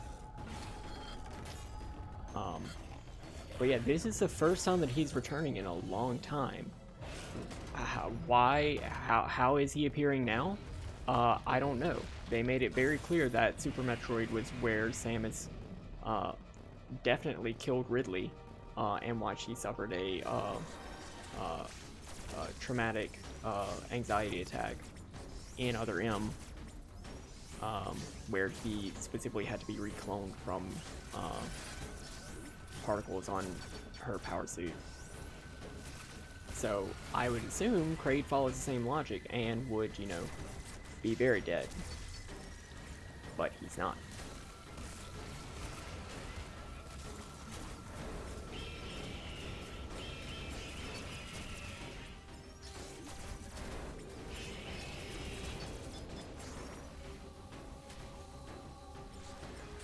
Kraid is a big boy.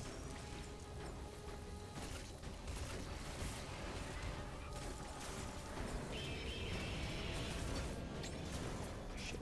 Okay, so that was my opening to, like, finish the boss fight.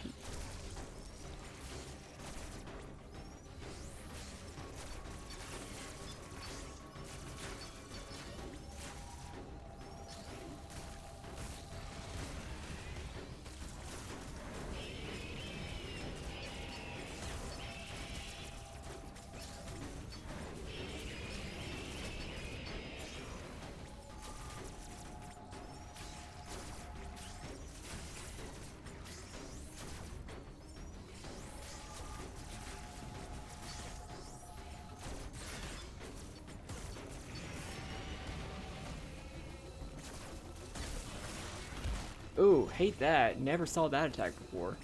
Oh. It's a pity. It's a pity pillar.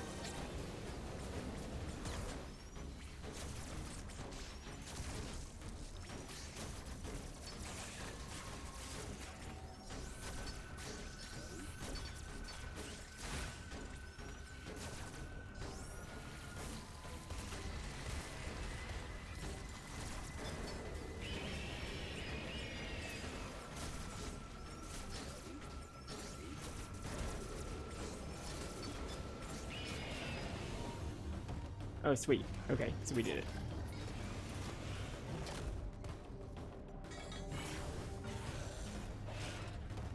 I could have done a really cool melee counter, but nope.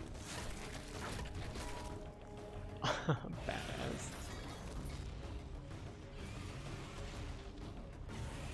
So Connor, what was Kraid doing here? I thought Kraid was dead.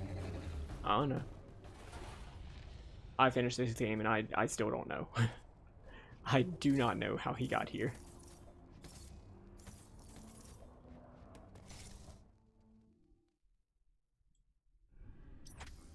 But yeah, that was Kraid.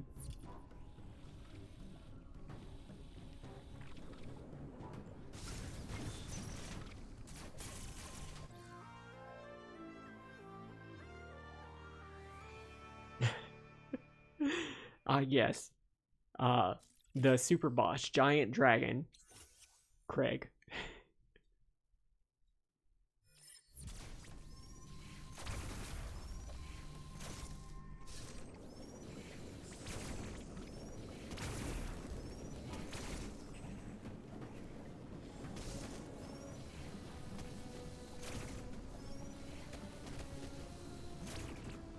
Well, let's see what we got up here. Stuff that we need the grapple queen for. Sweet.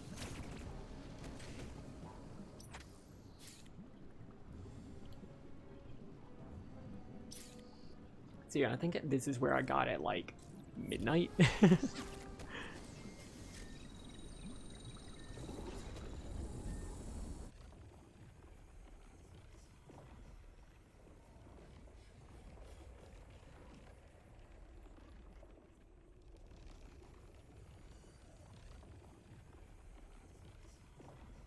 I think we can do this in like 2 streams. There is a very specific point that I want to get to tonight.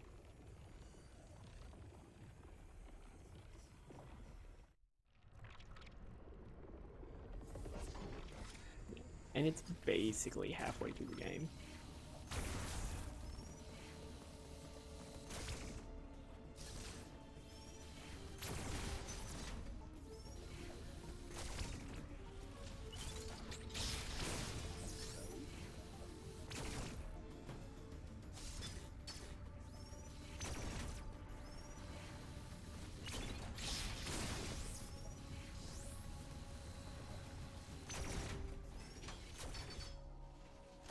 Adam doesn't have shit to say about Craig either.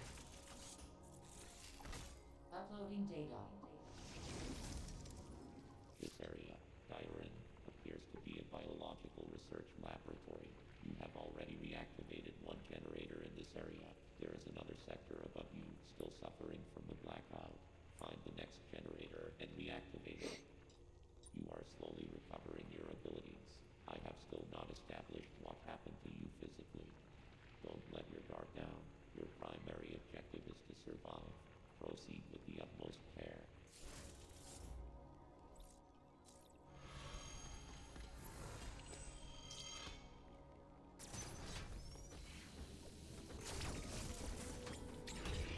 Shit. There we go.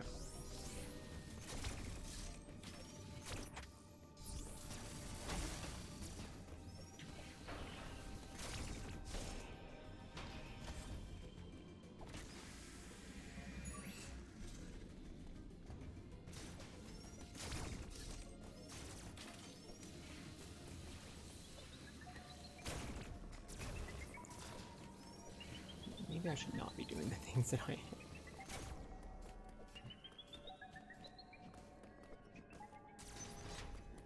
Okay, so what is this going to allow me to reach? Still unclear. Ah, here.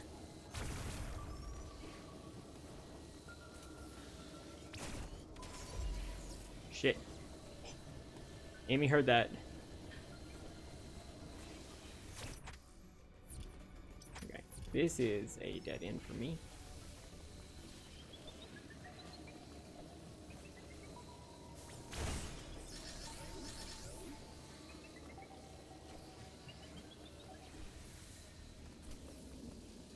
This seems like progress.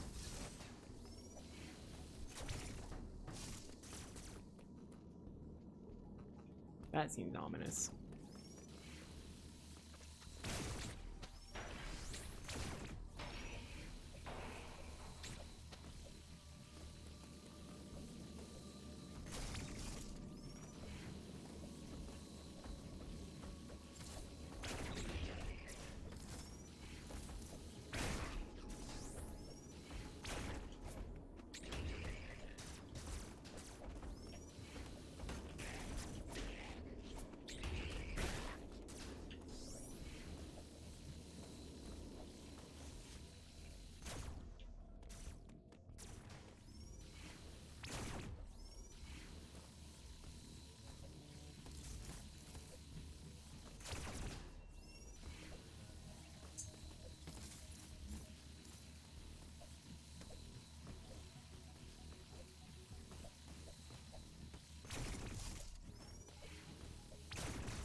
Let there be some goddamn light.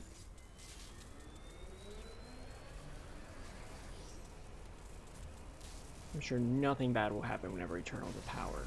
Except, oh shit, that just got frosty.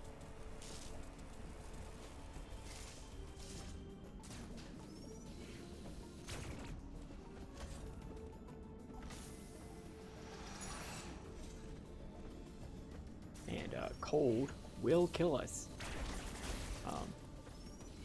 If you notice the game starting to drop frames, that is the game. That's not the stream.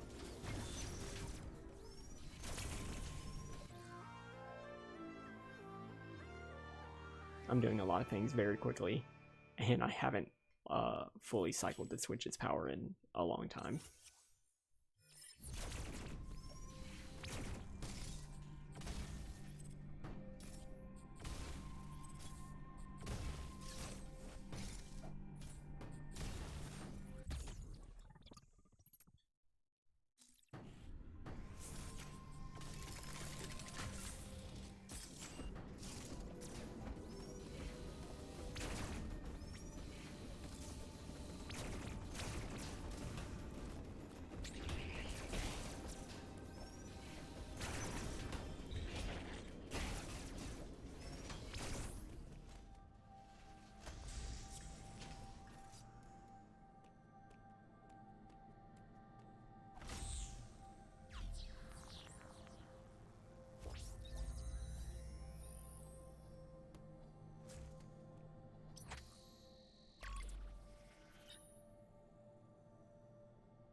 So where else can bombs get us? Guess over here.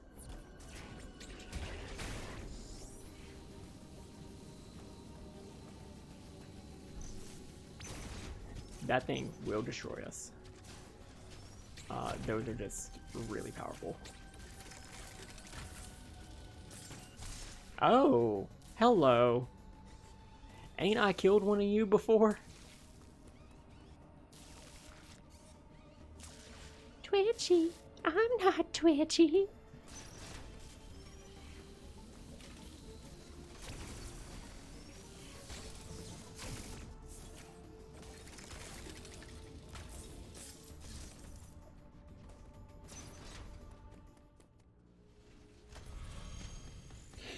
I'm sure that won't.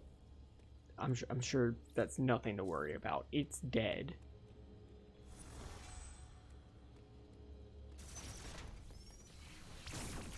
It's absolutely dead.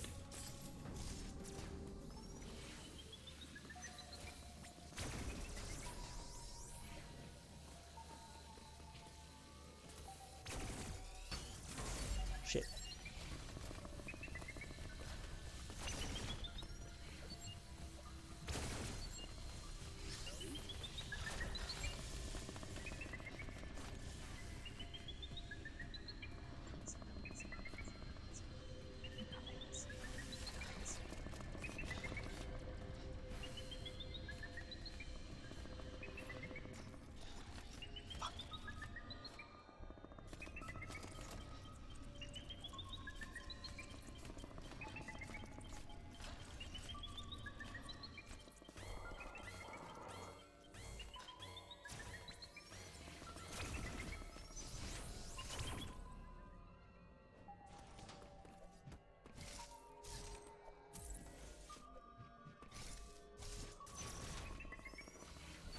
Shit.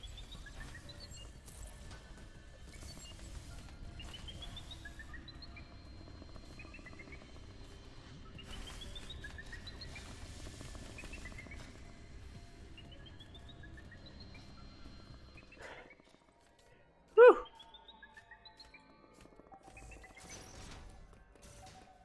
Okay. We've got more fall bombs. Where can we go? Where can we go there? I think that is where we need to go.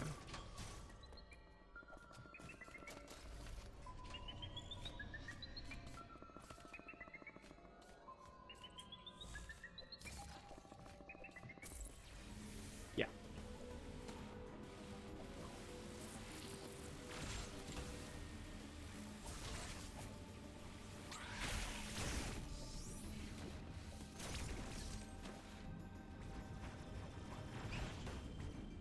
Oh yeah, this game was, I did not want to put it down. And hey, new area.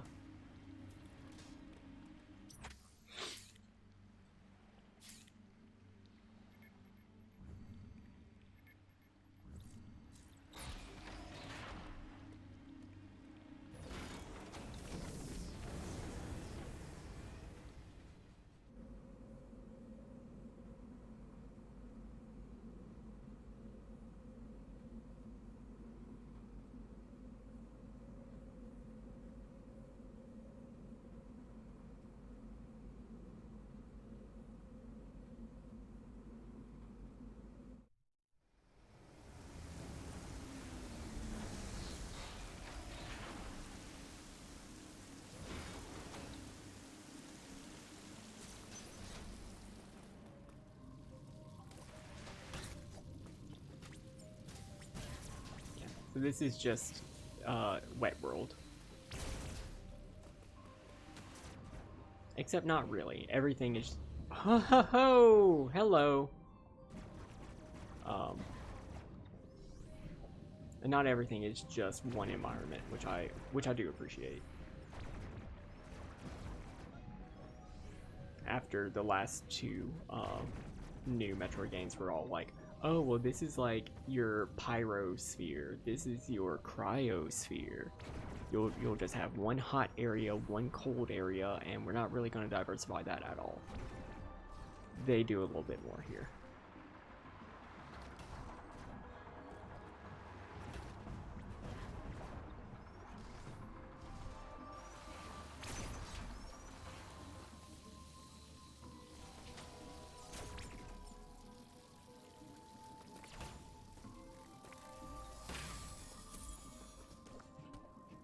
I forgot which button turned me invisible.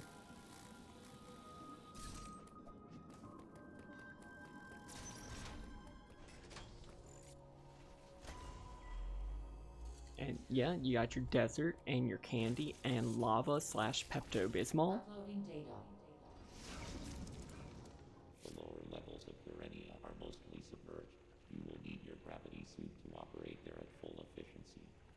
Abilities such as the grapple beam or space jump will help you maneuver underwater to an extent. Find them as soon as possible.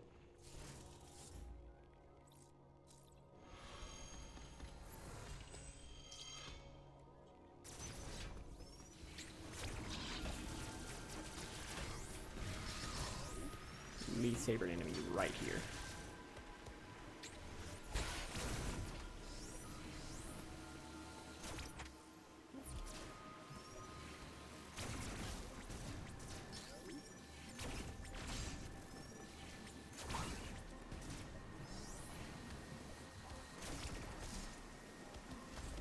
But look at those backgrounds. Oh, that was my favorite fucking thing about Samus Returns. It's just like, sure, you have your 2D map and everything, but like if you look at the background, you have the faintest little glimpse into this whole alien world, and this big, super advanced civilization with the Chozo, and it's, oh, I love it, so good. Really wish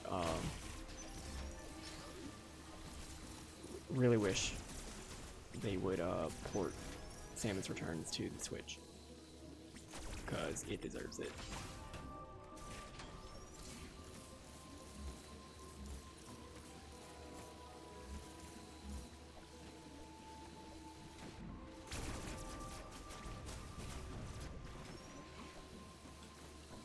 Oh, that's not what I wanted to do.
Give me that sweet, sweet save data.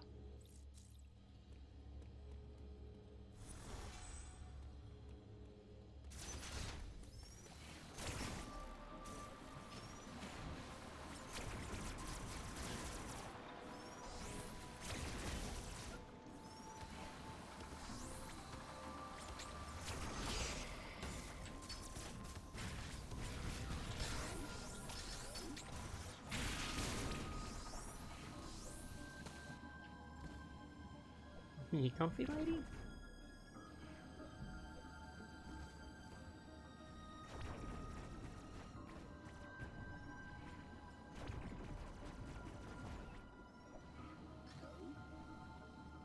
Oh no.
Man, all these auto-close barriers sure are awful. Nope. We can teleport now.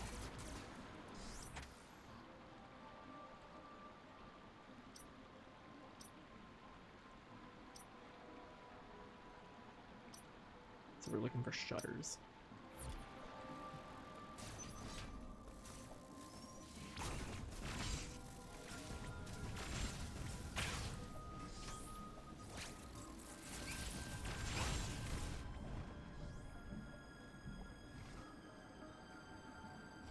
Until I get to Grappy Suit, very few of these movement abilities are going to work underwater, but that's fine.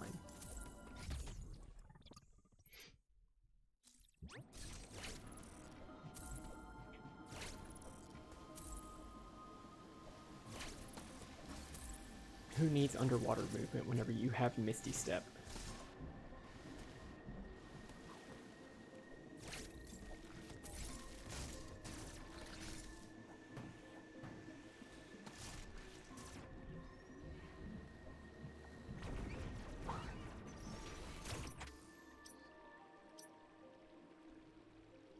There's a shutter door here. Yeah, oh shit, I just walked right past it.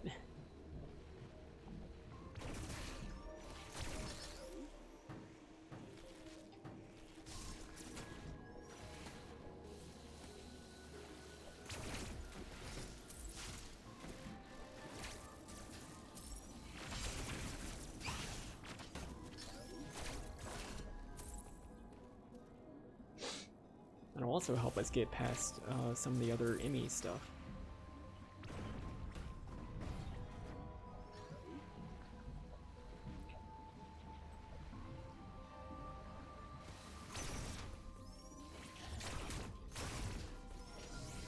Oh yeah? Tell me more, lady.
So now we have lowered the water level, which means we can move better.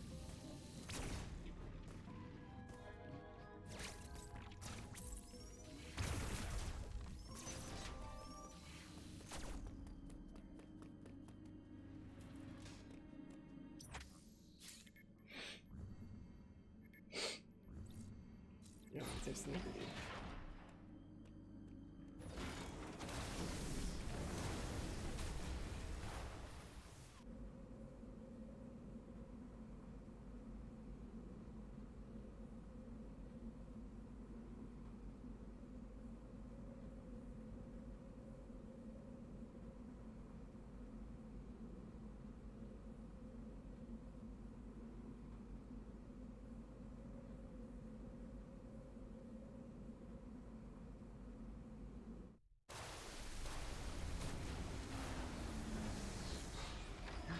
Lady, do you want a treat?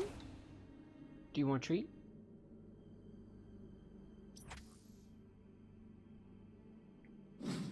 Lady, do you want a treat?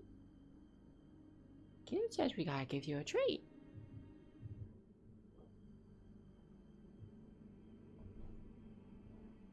You want one? You want a taco? You want a snack? I'll give you a taco. You want a taco?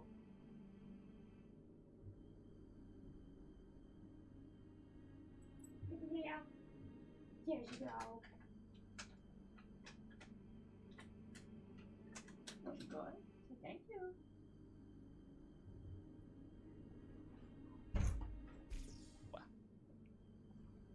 Lady.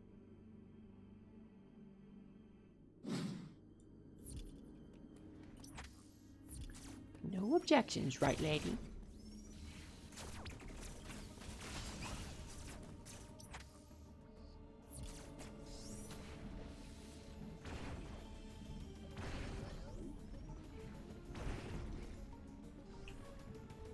Is there a thing here?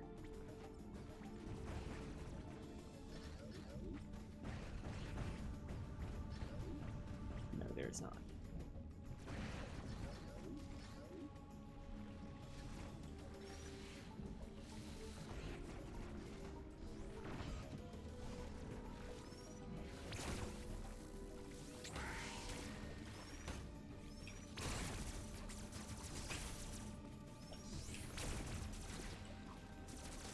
I'm gonna farm for a little bit.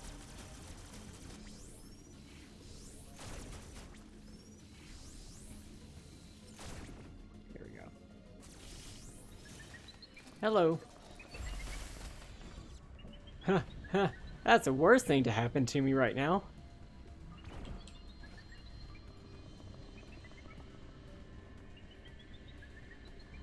Na, na, na, na. Hey, hey, hey. Goodbye. Goodbye.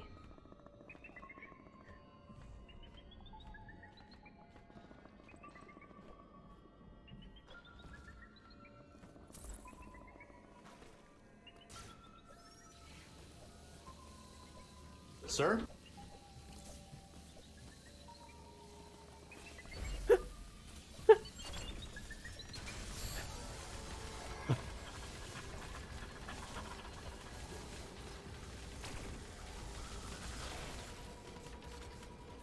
Fuck.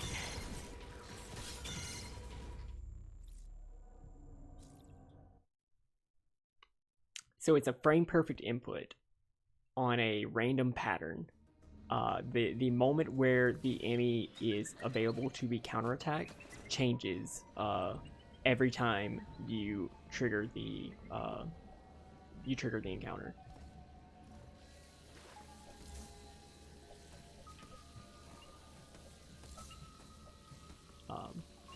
It is possible. It's just really fucking hard. I'm going straight for it.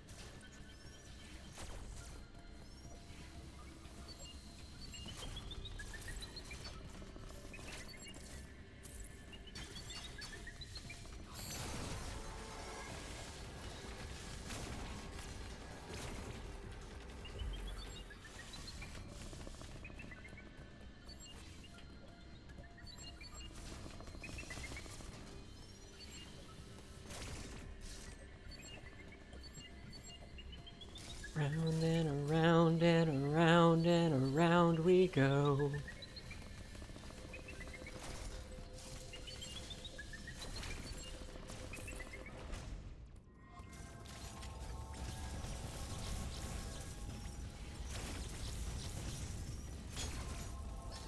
Rinkas. I think that's what the little ring things are called.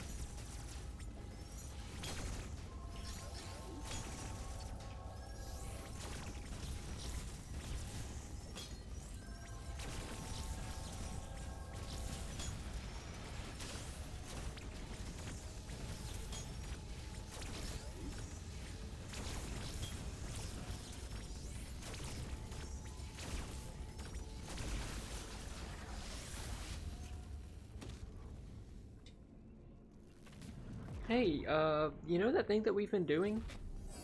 Where we have to wait a very long time to shoot the Emmy? Shoot the face off the Emmy and then have it available for a counterattack? You remember how this one has a speed boost? I'm sure that's not going to cause any problems. So anyway, I started to make a blastin'.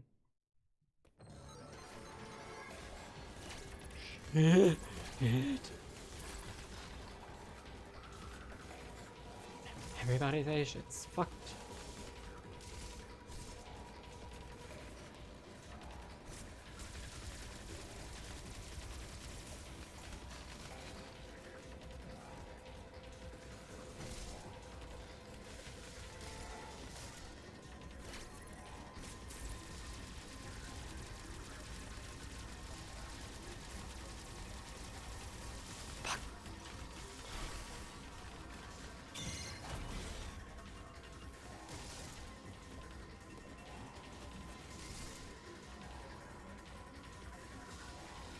That's not the way you're supposed to go.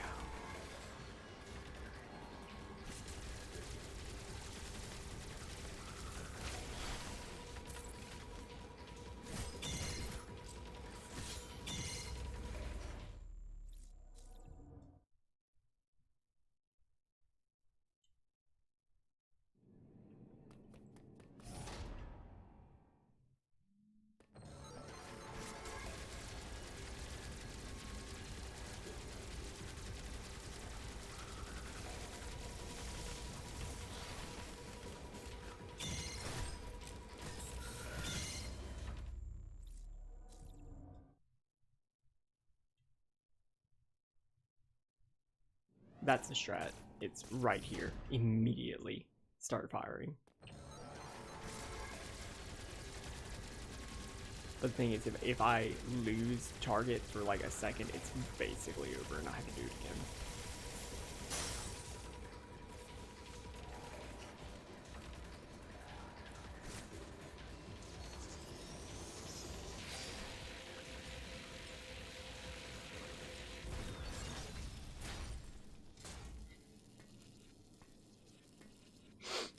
So I wonder what power we're gonna get from this one, this very speedy Emmy.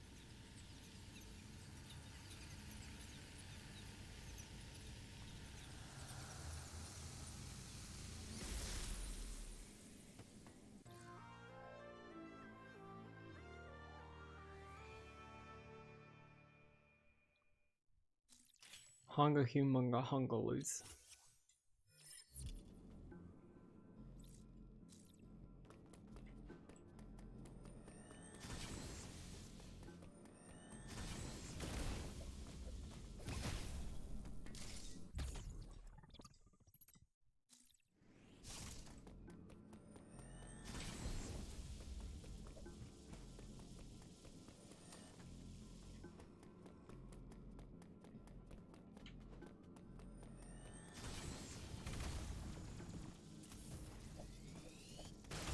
Should have jumped.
Shine Spark!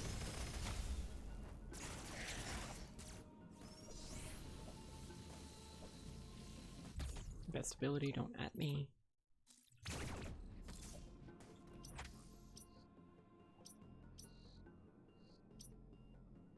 Right, so that we have to come from a different angle, but perhaps we can go through this one.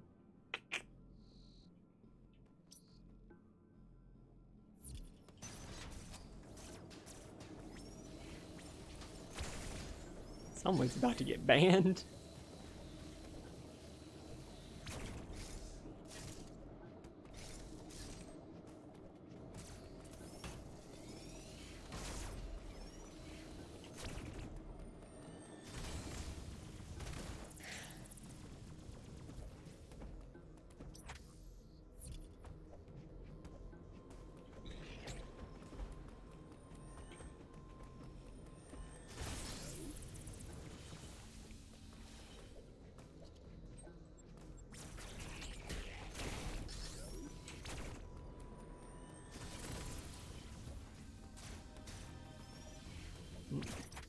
That requires another thing.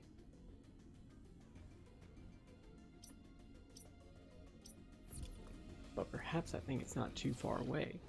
Perhaps I'm not the one who is so far away.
Shit. Give me that. I need all the missiles.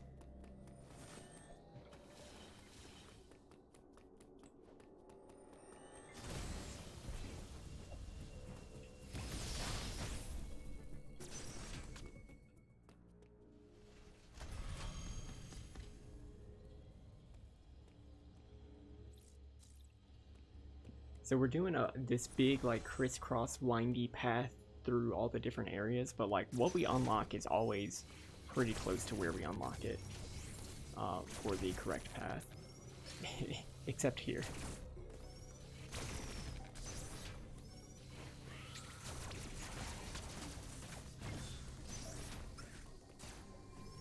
Except, oh wait.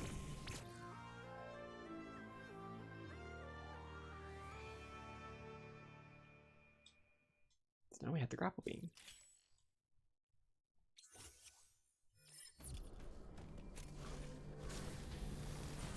Get over here.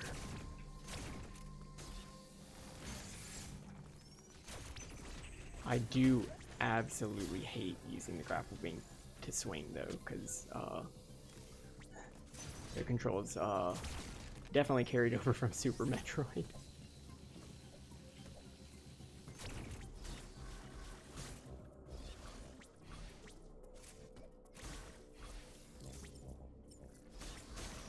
It's not the worst version of it. It's pretty bad.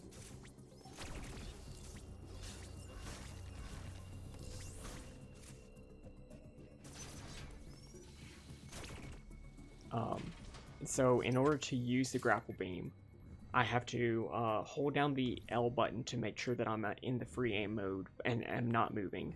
I have to press ZR to make sure that I have toggled from normal beam to grapple beam. And I have to hold down Y to shoot the beam. And if I let go of Y, then the beam goes away. But also if I press B, which you would assume would be a jump, you do not jump, you just let go of the beam. Well, come on. Don't sit, lady, you still got an hour. Come on. Come lay down. Come on. Come here. Good girl. Good girl. Come lay down. Yeah, you still got time. Yeah, I know.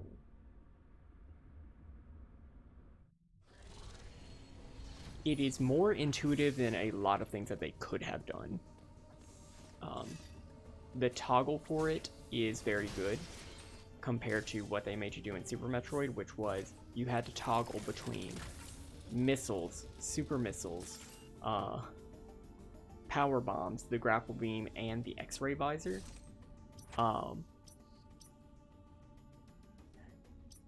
Which was not good.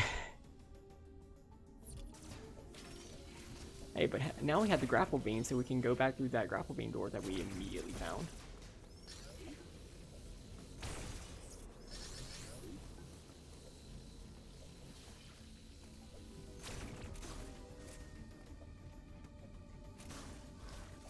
Come on, come on. There we go.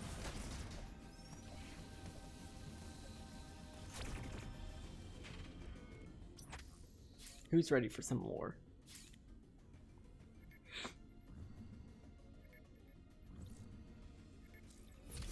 Hello, Dom. It's dreadful. But we're getting to the juicy parts.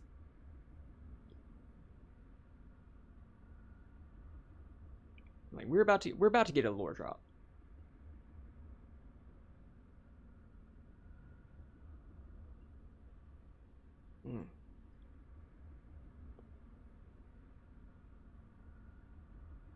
Yeah. Well, I appreciate it, Dom.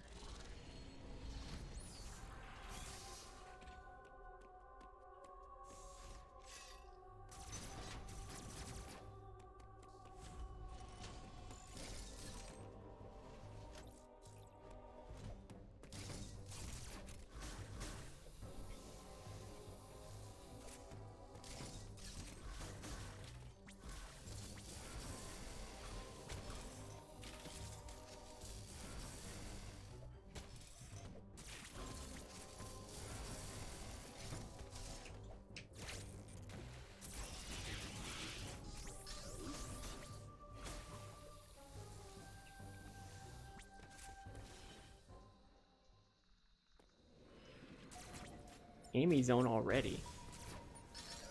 You bet your mom's patootie.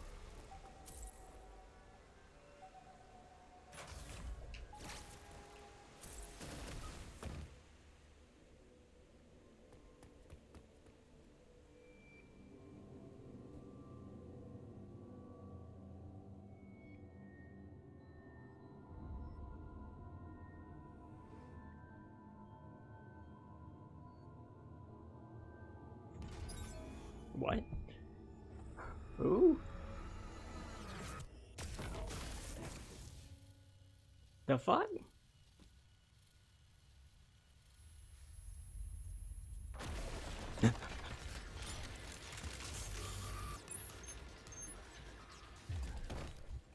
Oh. Oh. Oh.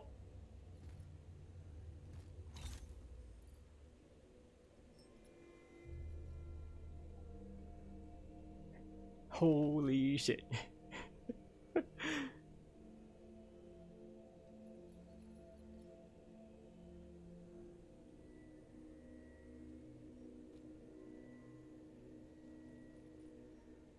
Let me tell you. Number one, good music about to play. It's from Super Metroid. I am Quiet Rogue, a scientist of the Toha tribe. The Chozo who attacked you is called Ravenbeak. He possesses superior physical prowess and intelligence, and is the leader of a Chozo warrior tribe called the Mawkin. Aided by the Mawkin, a fellow tribe of the Chozo, we managed to contain the Metroids that were running rampant on SR-388. These are the unlockables in Samus Returns. Our intention was to eradicate these Metroids, which have become more dangerous than ever before, by destroying the planet. However, Ravenbeak took extreme measures to prevent that. He worships at the altar of power. In his eyes, the Metroids were symbolic of a power great enough to rule the galaxy. Ravenbeak plotted to bring the Metroids to ZDR and use them as a bioweapon.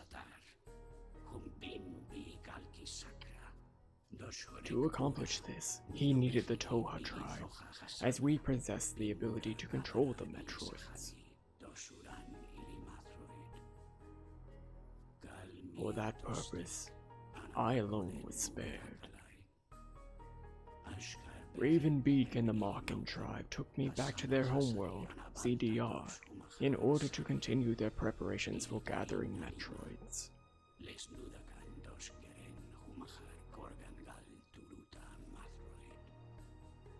However, they ran into unforeseen difficulties and were forced to put their plan on hold.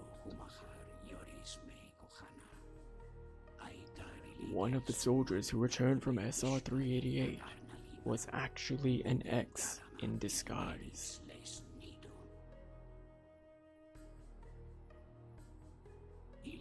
ZDR descended into chaos. All of their soldiers were infected by the X. Yet somehow, Ravenbeak narrowly managed to contain them. He then turned his thoughts to resuming his plan. But the Metroids on SR-388 had already been eradicated by your hand. With the Metroids now extinct, Ravenbeak's plans should have laid in ruin. Yes, lain in ruin, if not for you.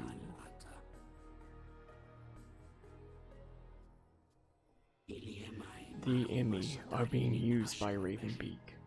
Samus Aran, listen well. He has commanded them to extract the Metroid DNA from within your body.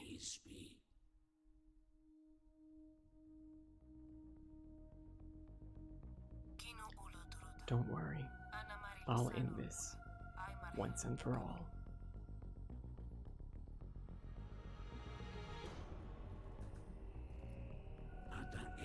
You must proceed this way. I have unlocked the gate.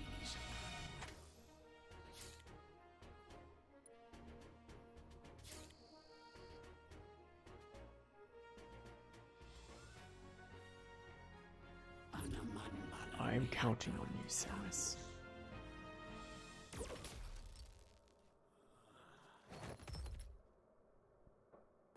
Oh, 07, y'all.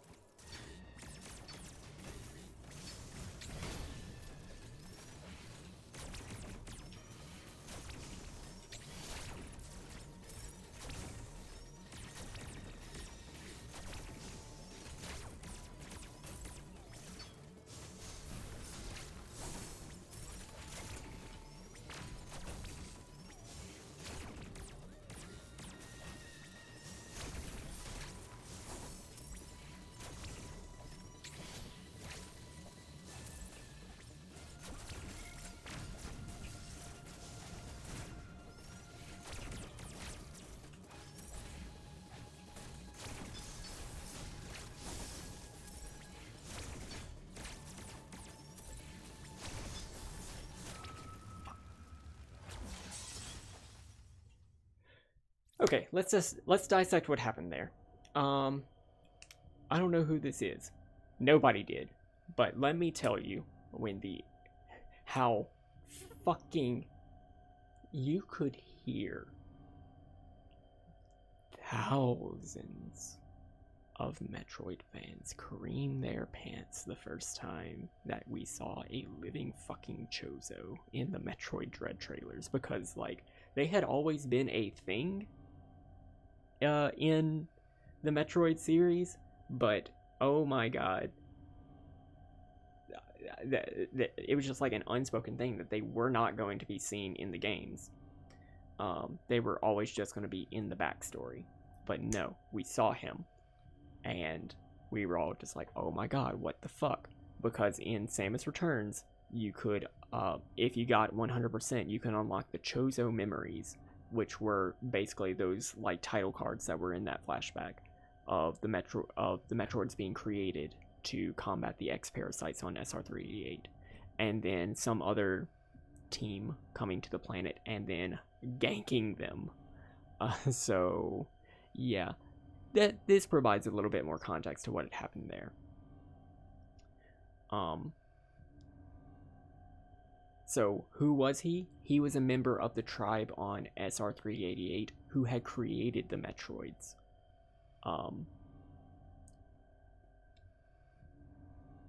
That's it. But they seem to know a lot about, like, oh, Samus has been going around doing this. The Chozo know a lot about Samus because Samus was raised by the Chozo after her parents died. Has Samus ever spoken in a Metroid game? She spoke a lot in Metroid Other M. But the first time that like actual text from her showed up was in Metroid Fusion, where she had little monologues going on. She was supposed to do like an introductory monologue in Metroid Prime. That's why they got Jennifer Hale to voice her, but they cut that. They cut it from the game, so all you get is like the little grunts from Samus. But yeah, she spoke a lot in Metroid Other M. But it's really cool to just like hear her speak in the Chozo language, because like that's like her second tongue. We stan a multilingual queen.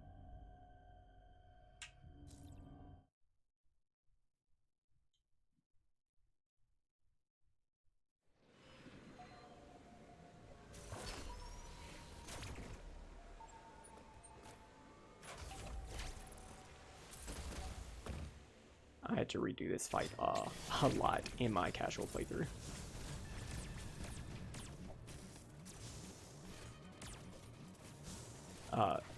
These are like the toughest enemies in the game. They are recurring.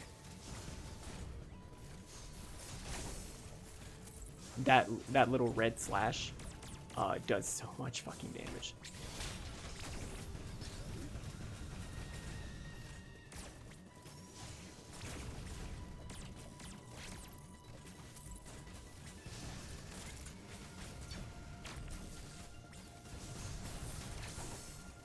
And it's so difficult to avoid.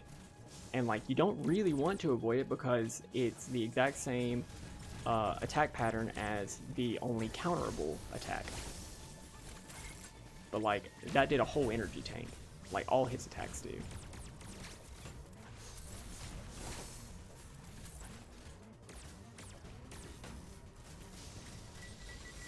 we go. Gimme.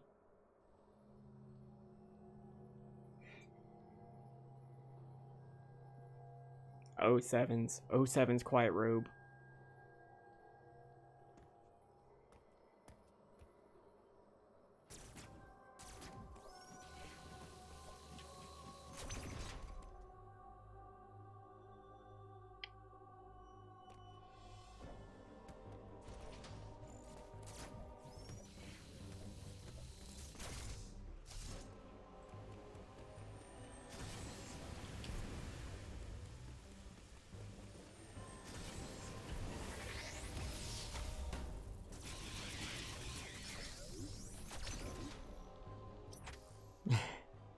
Damn. First time we gotta live in Chorizo and they gotta kill him so fast. Damn, disrespectful, honestly.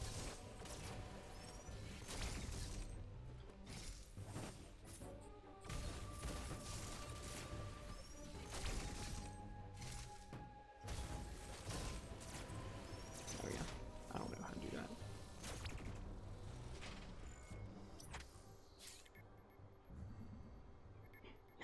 Goth damn.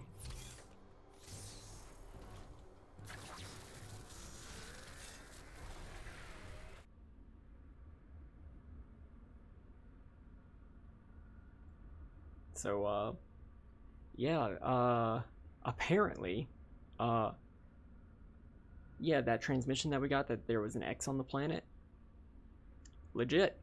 There were they have been contained, but yeah, apparently Ravenbeak did contain the X parasites, and if he didn't do that, he would have an army of Metroids at his disposal.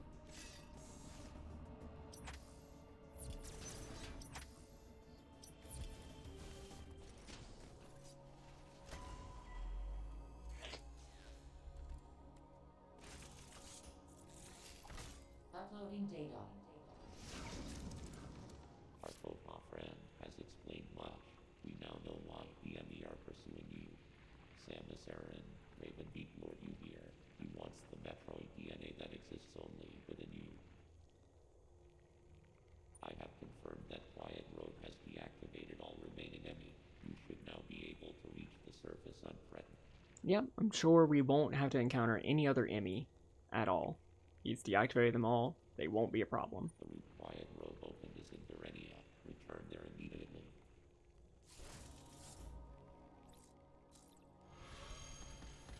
Sure, we'll be fine.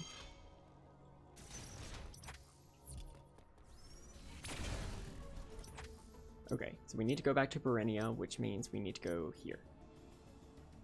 Shouldn't be a problem. Don't think we got any new power-ups besides the speed booster, but we got the gate opened. I think the quickest route would be through here. Nope. Yeah. Yeah.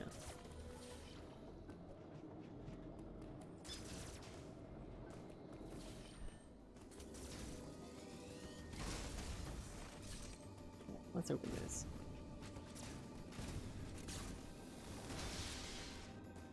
It doesn't help us right now, but we can still open it. Oh no. Hate you.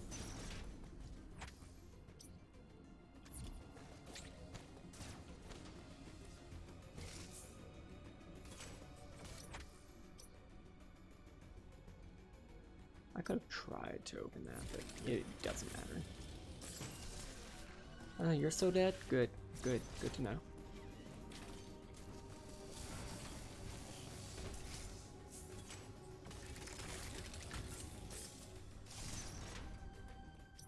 This is not where we need to be.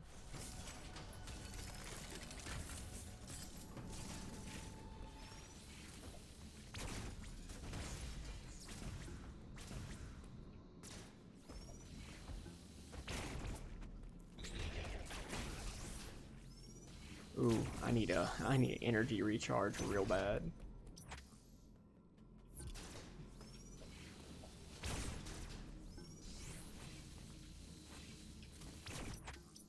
Oh, I am going the wrong direction.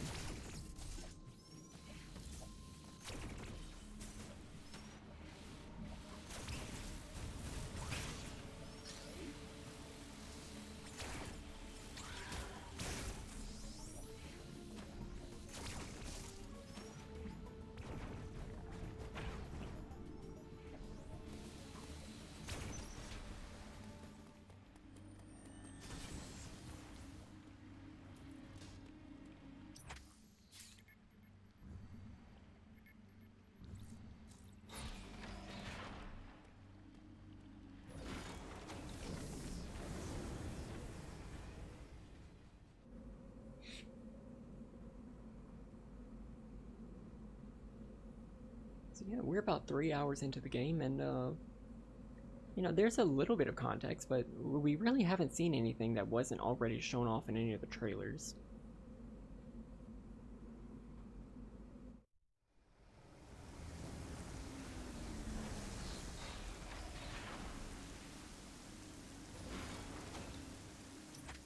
So, you know, you would think that by now you would have a pretty good grasp on what the story here is.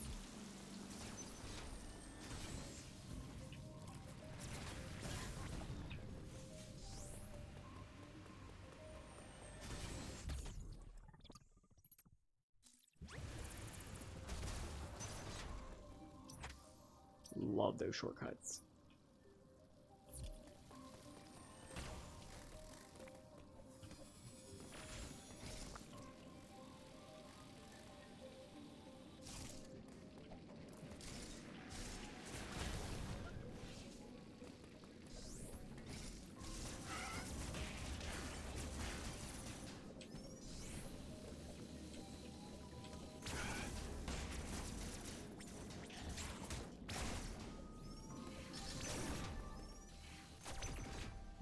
Give me that map.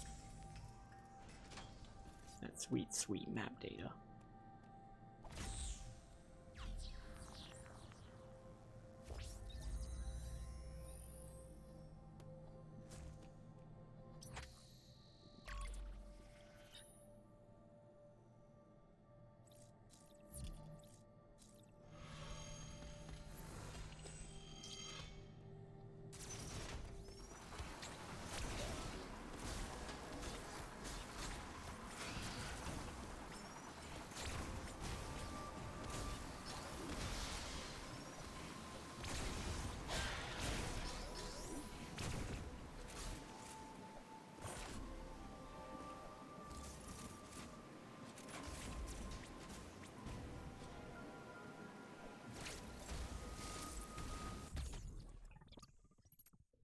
Give me the misses.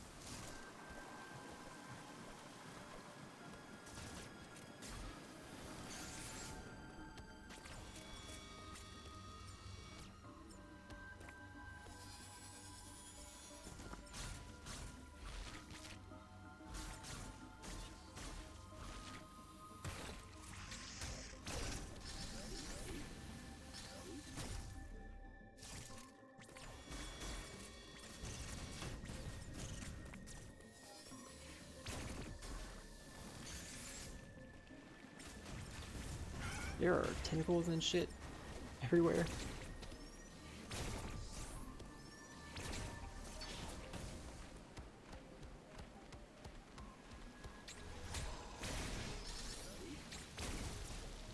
I hope that's not a sign of hentai to come.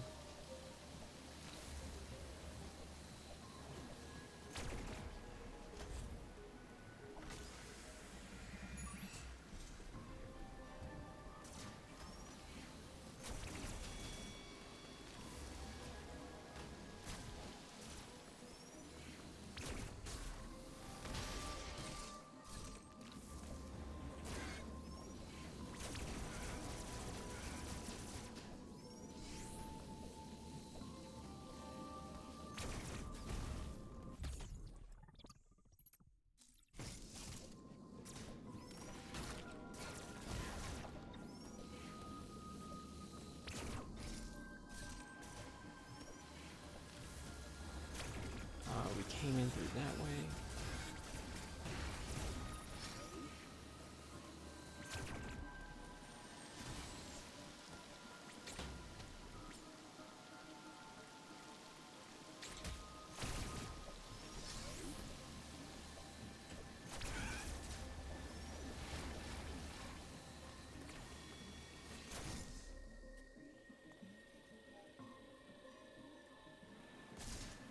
There are a lot of tentacles.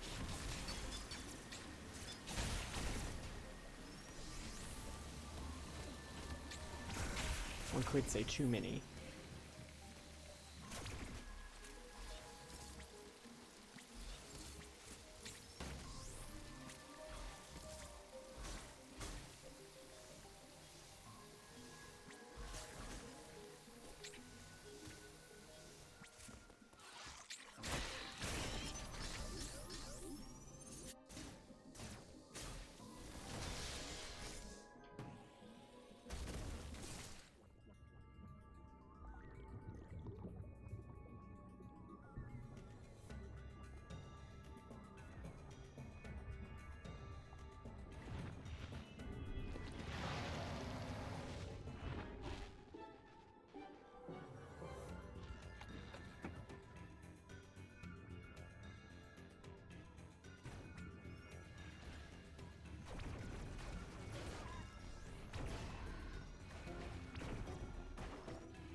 Gee, Connor, you seem to be very on top of this boss's particular patterns. Why is that? I was stuck on this boss fight for a real long time.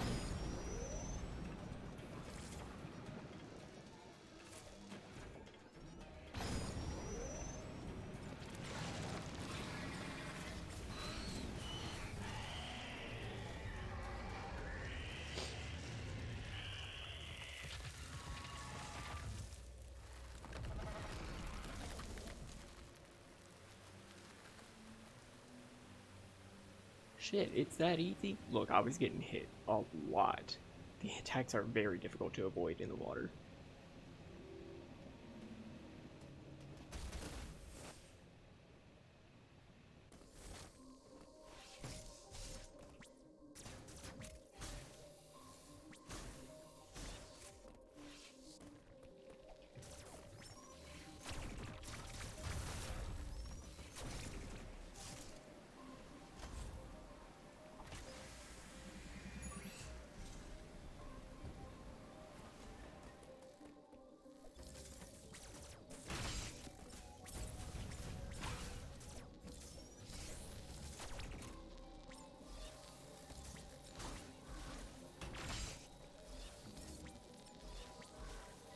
Spider Sam, Spider Sam.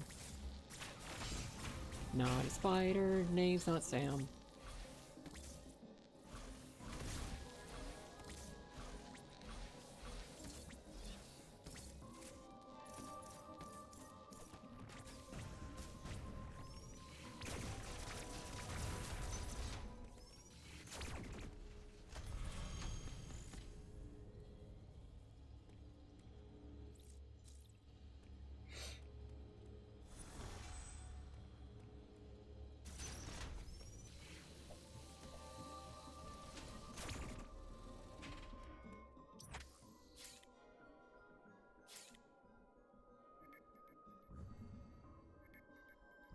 I think we're on track for where I wanted to get today.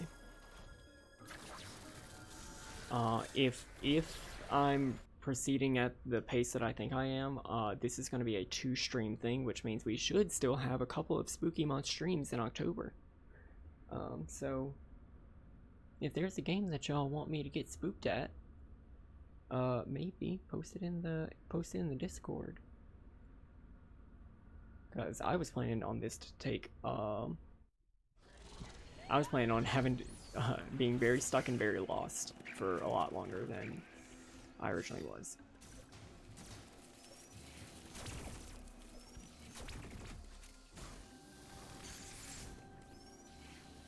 I don't know. We always could go back to Oblivion, but I don't know if that's what I want to do. Oblivion's good, but like until Twitch is safe, and we know that Twitch is safe, it's really difficult for me to say that I want to do that. Hey, remember when I said these are going to be recurring enemies and they're really hard? That did not change.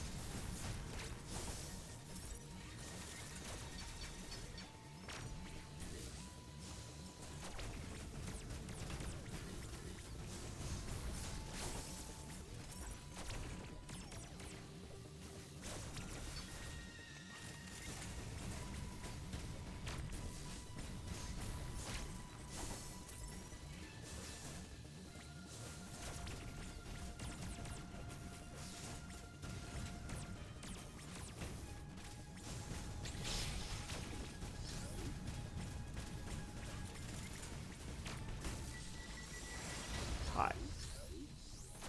I was stuck on that fight for about 45 minutes. I had to get very good at this game for the final boss, y'all. And it's just really cool seeing that like progression in skill, not just like, oh, the game gave you more stuff so you're more powerful now. No, my reflexes did have to get really good. So I don't know how accessible this game is going to be for some people, but and I know that it definitely does make your hands cramp if you play it for too long.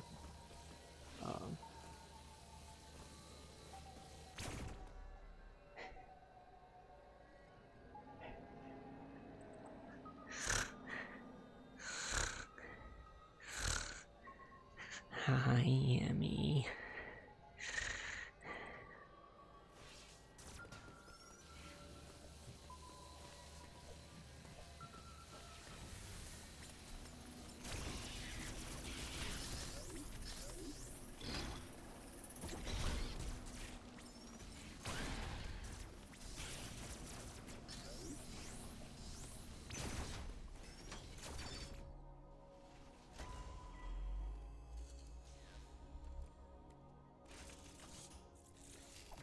Uploading data.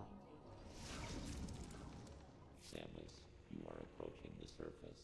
This area, Gathering, appears to be an underground forest. The enemy have been deactivated, but Ravenbeak still desires the Metroid DNA within you. I have reviewed the video log of your encounter after your arrival. You were no match for him then. You are no match for him now. It is true that you have recovered many of your combat abilities. However, my analysis suggests that you would not be a worthy adversary for him, not even at full power. One thing still eludes me. Why did Ravenbeak spare you during that encounter? Something must have motivated him.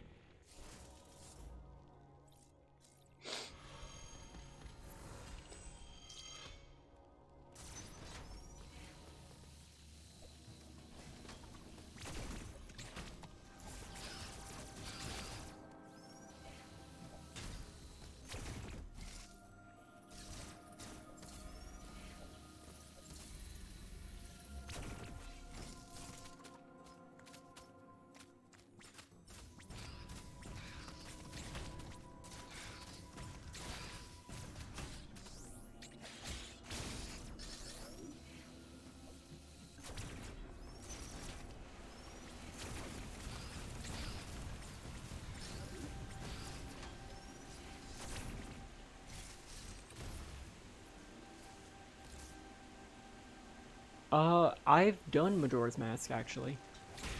That was actually my spooky month, I believe in 2019 or 2018. It'll be on Switch Online soon. I would love to do a re-up on it. It was done on a 3DS capture card whenever my internet wasn't the most stable. So it will be incredibly stuttery. I should. It is about time for me to do some new game pluses.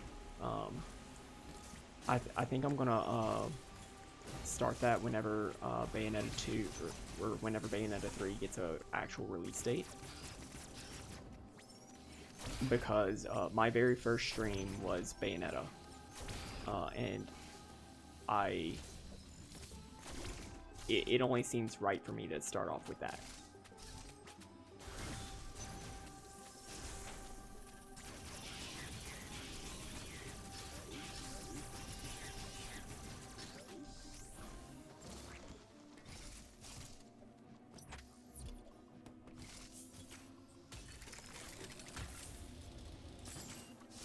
But like I don't want to make that like the only content that I start doing.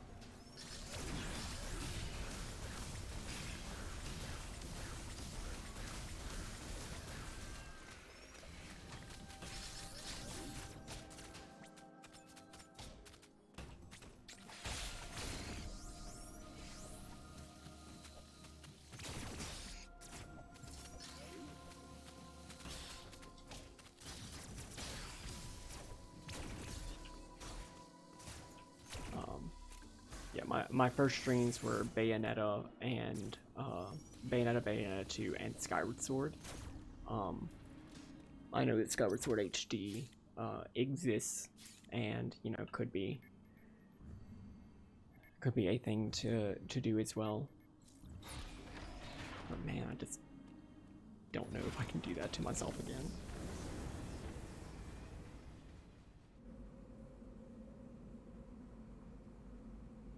Would I play B? What is B3? What is B3? Would I play? Oh, would I play Bayonetta 3? Would that be my first playthrough?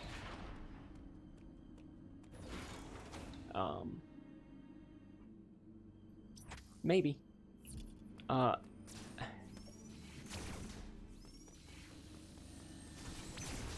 I don't know. I'll have to think about it.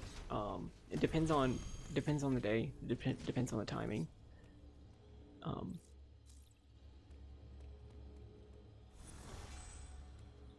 I do really enjoy doing like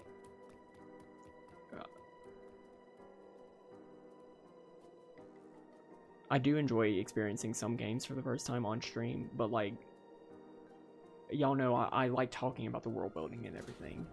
And if I have to stick to a very long game over a very long amount of time, and try to avoid internet spoilers for that, that's extremely difficult for me.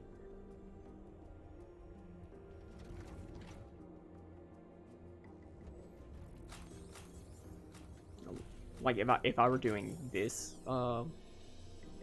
completely unspoiled, we would still be running around the map trying to figure out what to do after the morph wall. We would not have seen Kraid, and that was an hour and a half ago.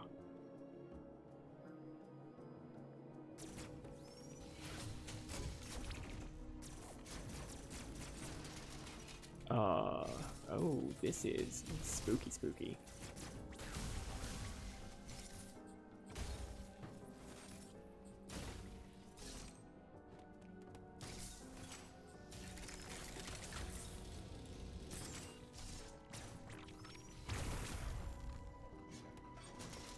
Ooh.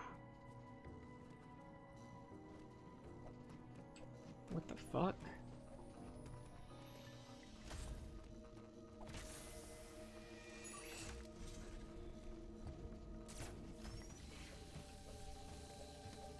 If I had to do this in first person, I would hate it.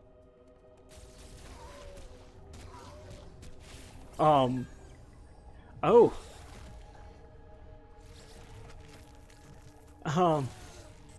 Hello.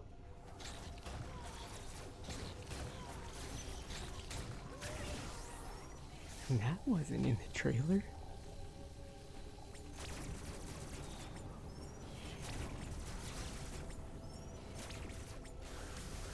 So, yeah. Y'all remember Metroid Fusion?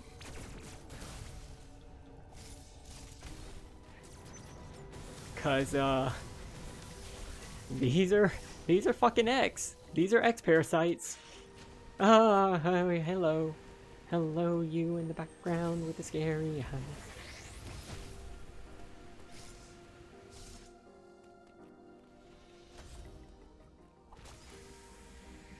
There's a particular part of Metroid, Metroid Prime 3, where you have to go to like a derelict research lab that has Metroids.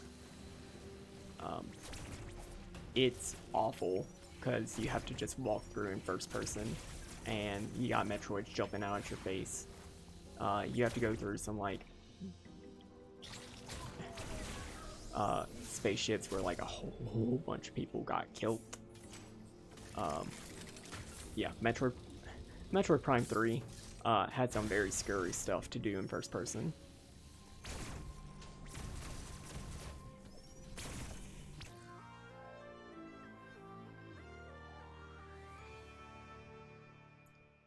And if I had to see this with the zombie Chozo and everything in first person, I would cry.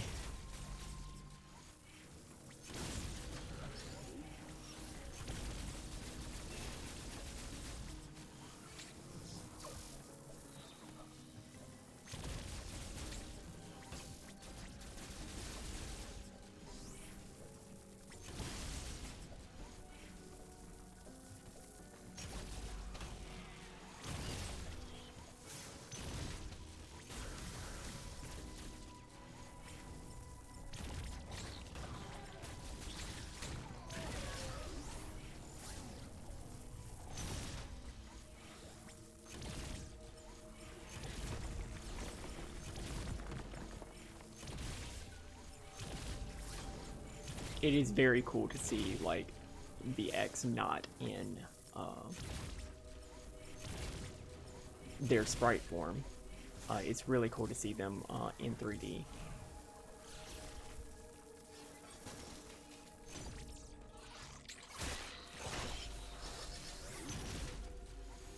And it's just like, oh shit, you're just gonna introduce X parasites halfway into the game?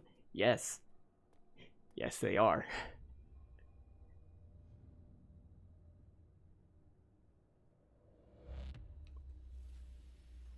Metroid Dread, you're spoiling the whole game with your trailer. You had thought. You had thought.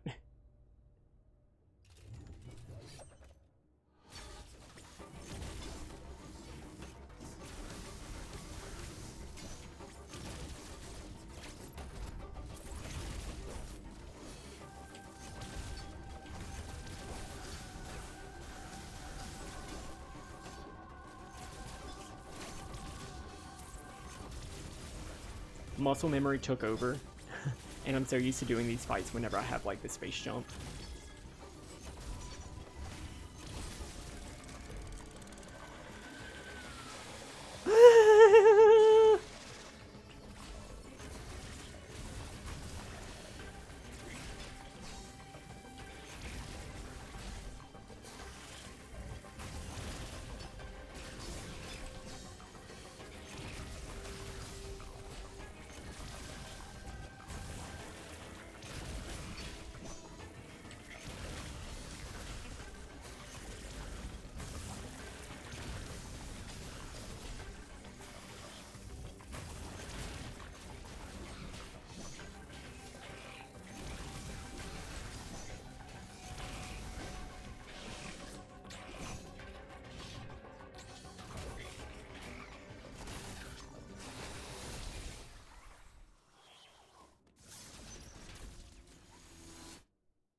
Yeah, it is very hard to tell. I'm pleasantly surprised that there was still a significant like surprise in the game.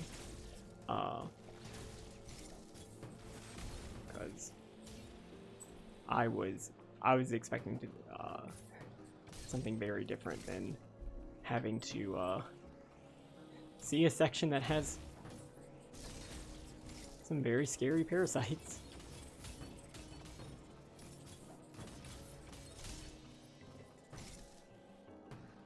I was not supposed to come here.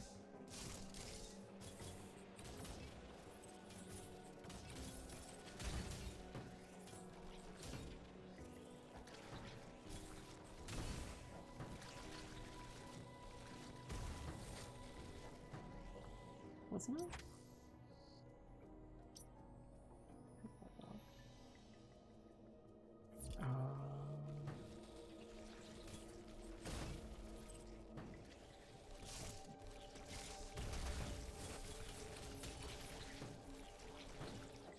I was getting upset seeing how much they were showing off, though. Craig would have been a very nice surprise, but I can understand them needing to have something to hype.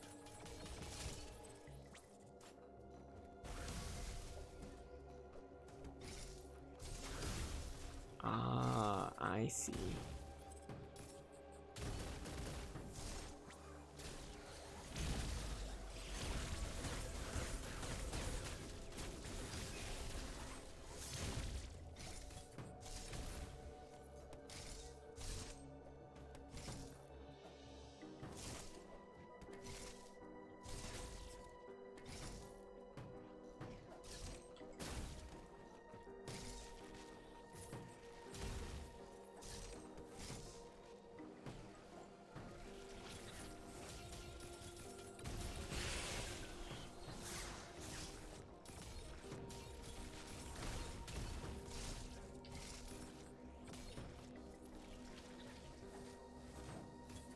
What's that item? I don't know. And we're not gonna know for a long time. I really like that. You can just get pickups, but they're not gonna do anything yet. Because you don't have the item. It's nice like, oh, hey, look, you're sequence breaking, but not really. You'll just be more powerful whenever you do get that item. Okay, where do I need to go? That has a plasma beam door. I need to get here, so I need to go back through here.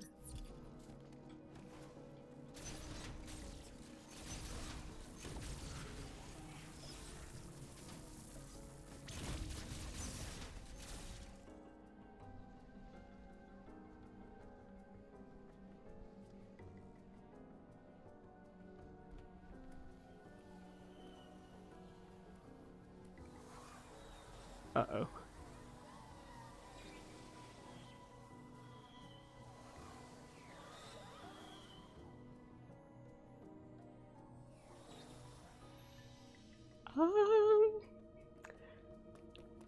So this might be a war crime.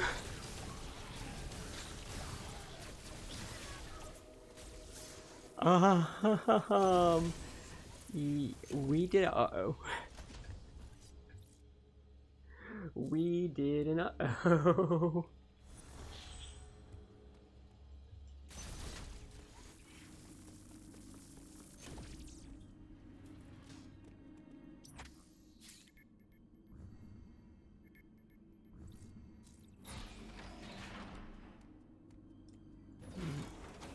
We might have caused an outbreak of X on the entire planet.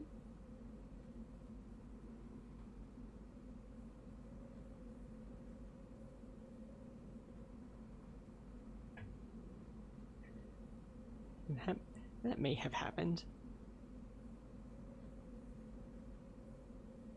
I'm sure that won't be a big problem, especially with a thing that we know can reanimate corpses.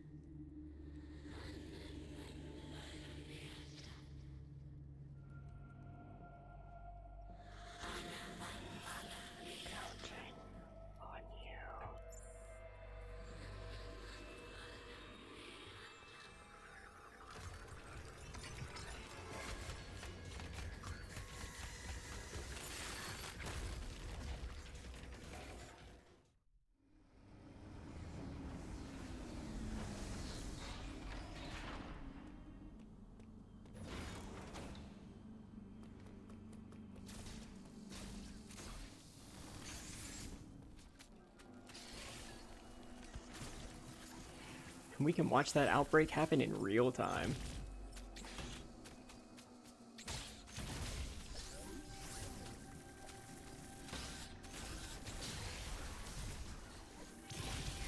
Ooh, ooh, look at all those little X's.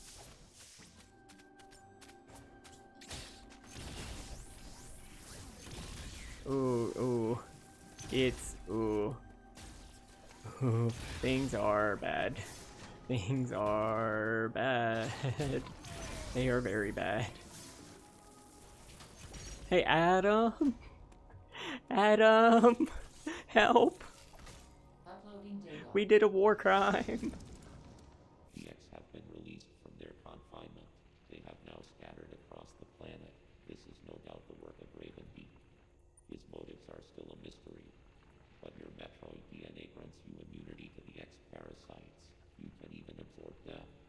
Perhaps it was some kind of message.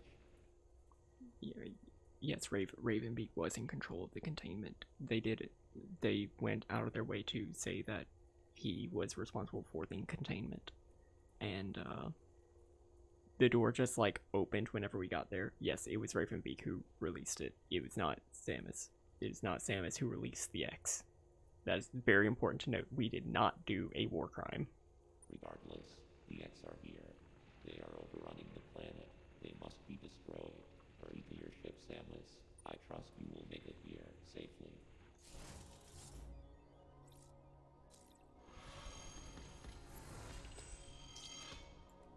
So yeah, this really is Metroid Fusion 2.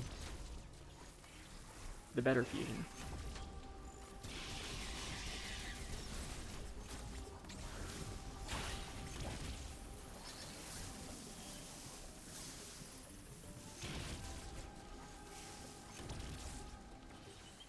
Oh yeah, Emmy's alive now. Shit.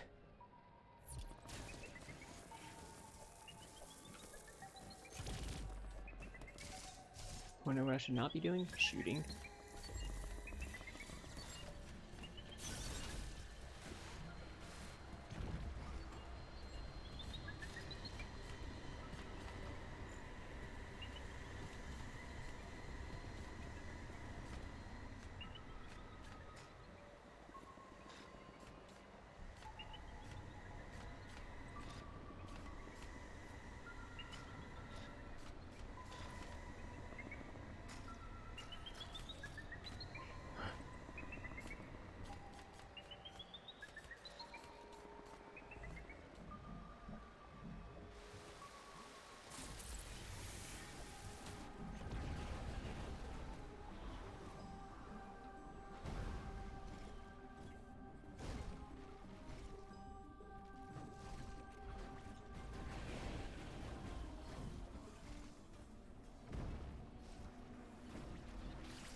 Give me that map.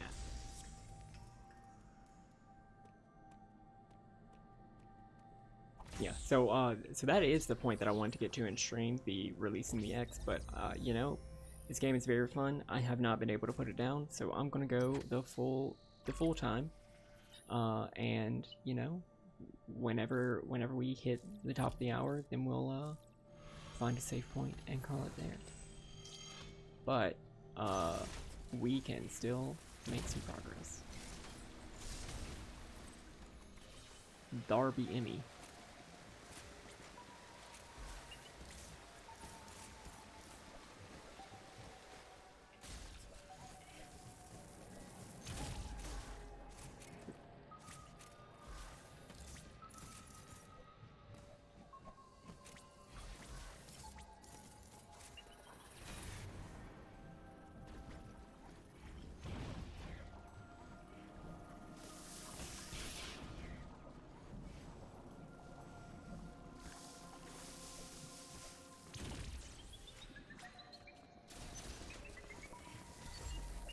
Nope. Go Amy.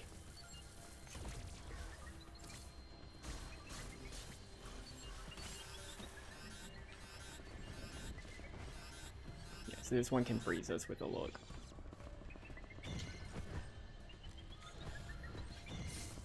Oh, oh.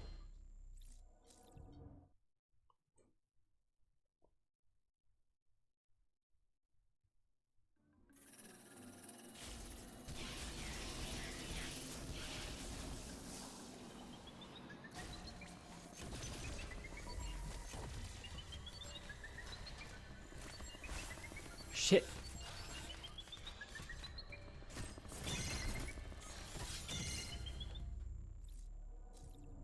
Does it freeze the beam? What do you mean? It freezes me.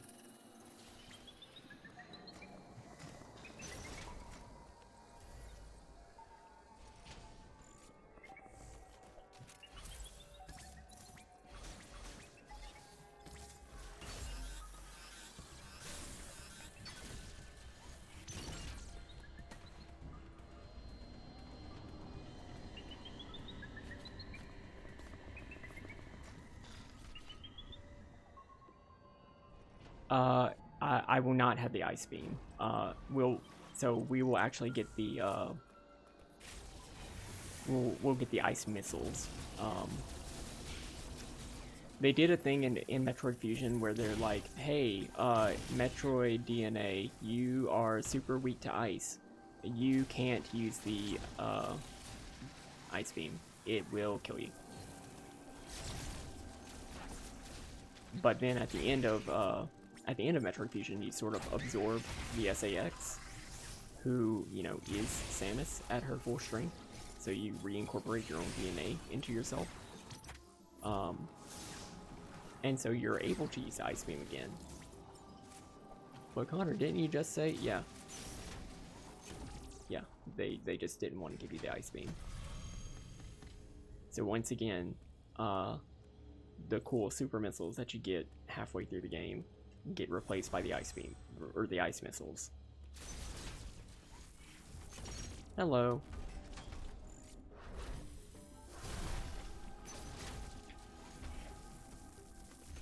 Goodbye.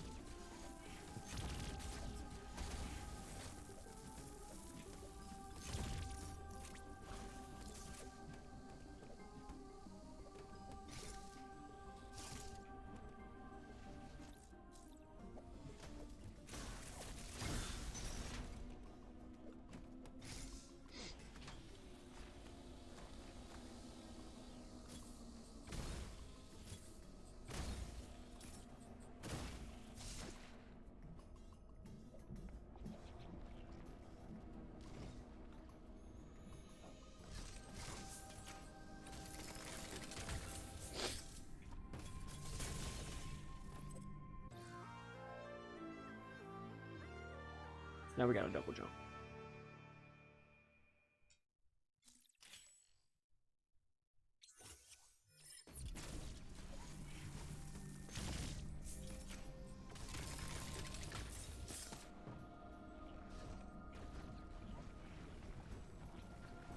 This will not let us gain height in the water,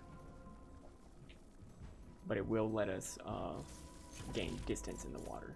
So we might be heading back to Barinia pretty soon.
Damn. That felt good. That felt really good.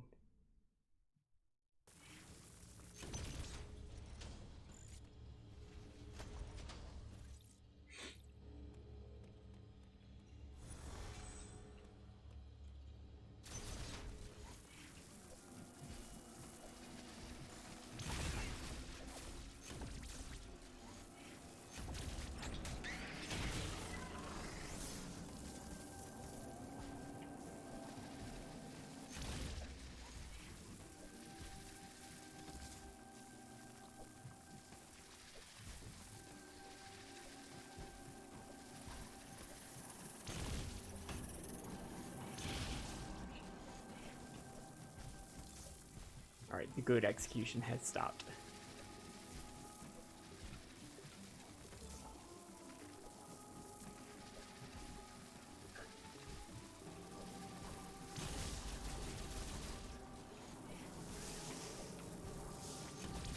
Some of these jumps are just really hard to execute, you know?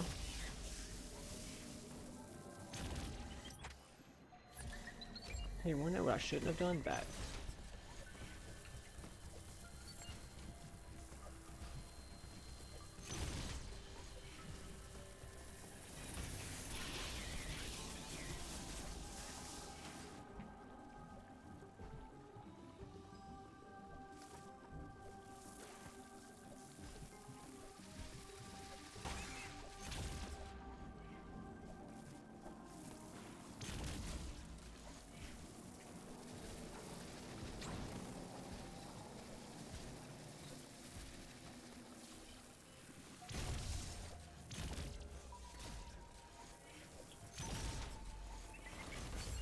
Shit.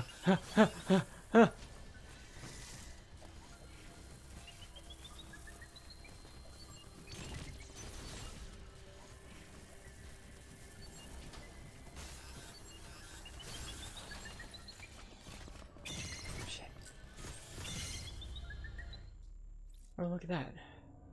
I've been impaled.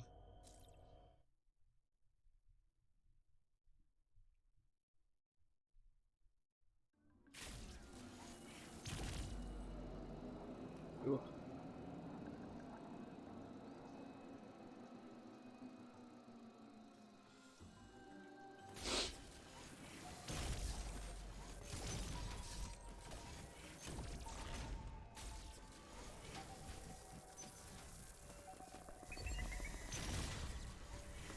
Nope.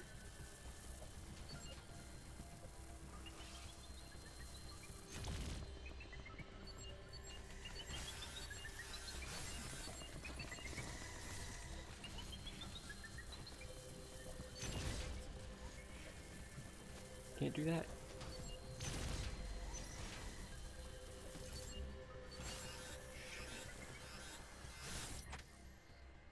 Oh.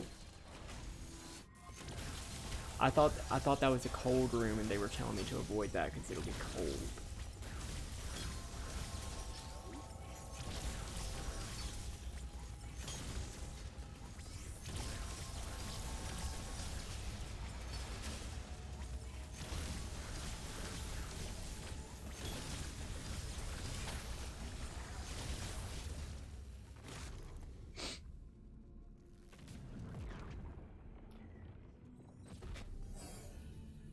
Gee, I sure hope we're gonna be able to kill this enemy from very far away, because it will kill us if we don't. The enemy is the one who is so far away. It's got Metroids in its... It's got Metroid 2 entering its veins.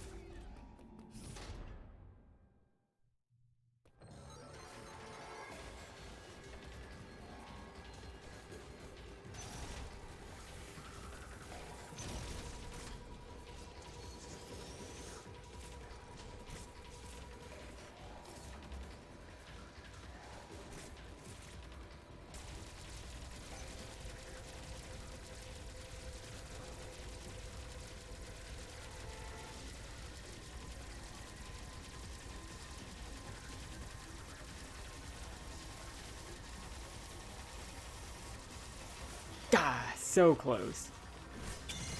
So close. So close. We're killing this Emmy. We're getting our daytime Emmy.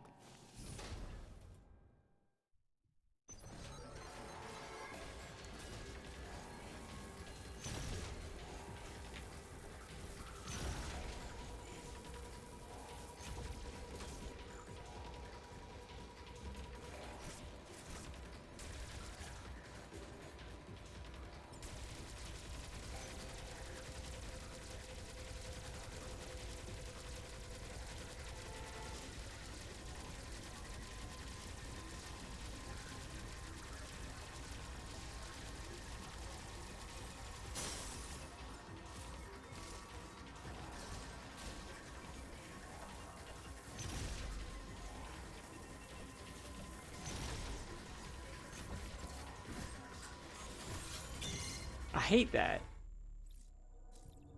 I hate that. Oh, that's never happened before.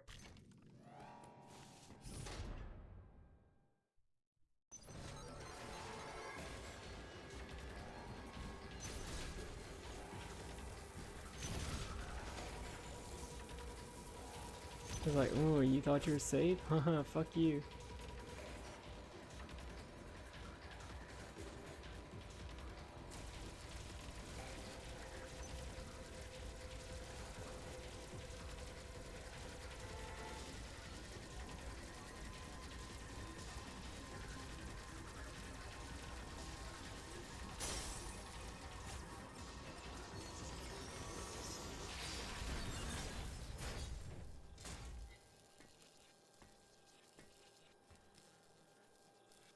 Chill out.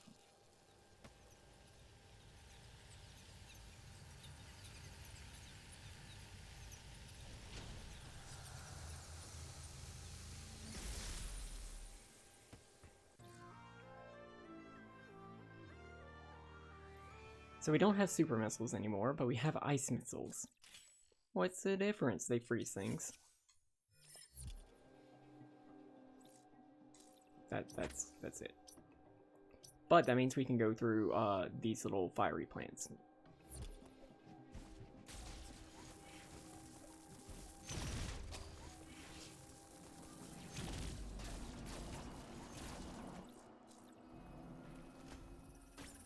Like that.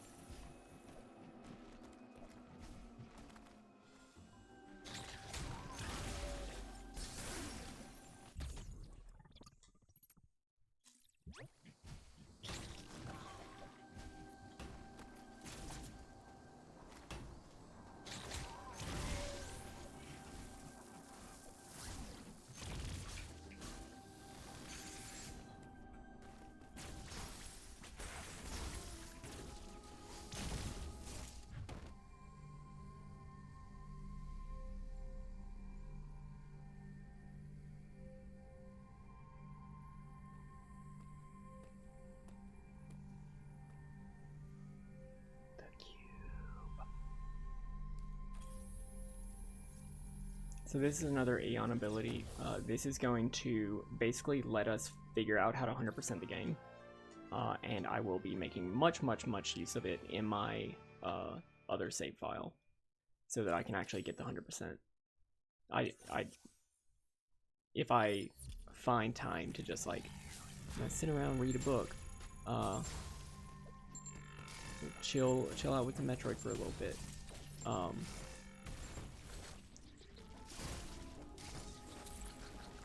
All it does is it reveals the location of breakable blocks, and so it makes secret hunting that much more easy and doable.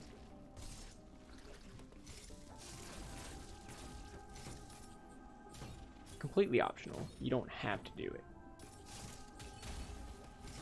It's just there if you're like me and don't want to rush. Or like, you know, respect your own time.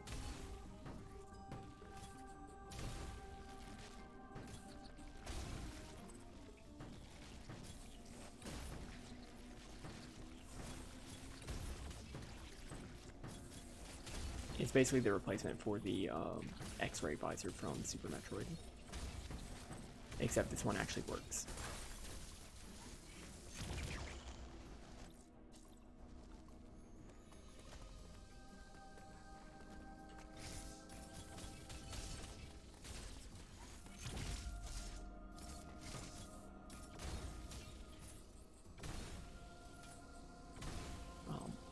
In the critical path for Super Metroid, there is one room in Norfair, the fire area, where the entrance to it is at this like L corridor,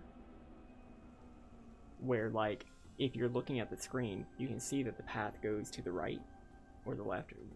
I think it's to the right, but it's actually just like a fake wall, or like they're obscuring actual traversable terrain on the left side. And you would think like, oh, well, if I had the X-ray visor, I would be able to, you know, see that. No. You just have to know that one of the walls there is fake.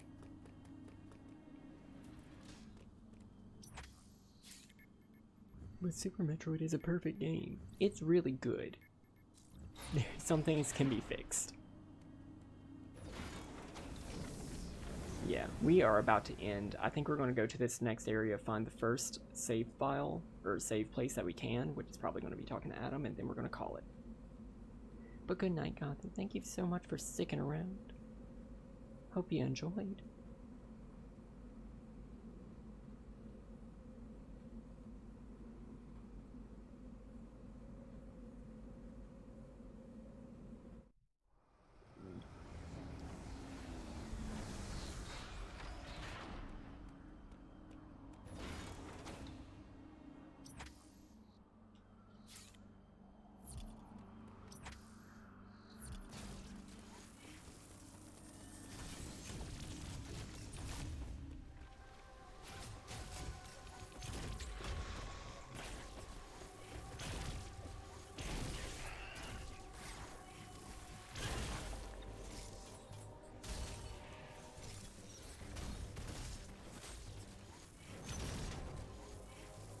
I need save.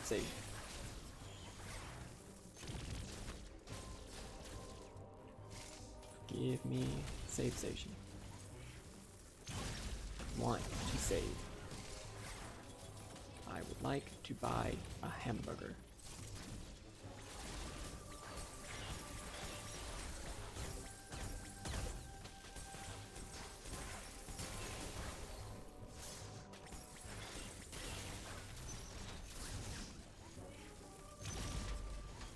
Here we go. Yeah, so we'll talk to Adam, we'll save, and this is where we're going to call it.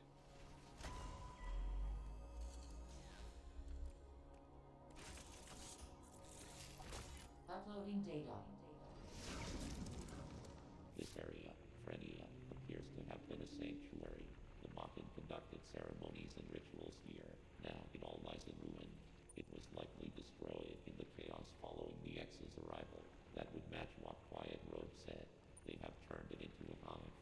I have also detected the presence of an unusually powerful axe. Recall that the enemy in this area could see through terrain and stun targets with an electric shock. My sensors indicate this enemy has been reactivated. We can assume that Ravenbeak is behind this too. Make good use of the Phantom Cloak and you should have nothing to fear. Be careful, Samus. Sweet. So yeah, we will pick it up next time in Ferenia. Let's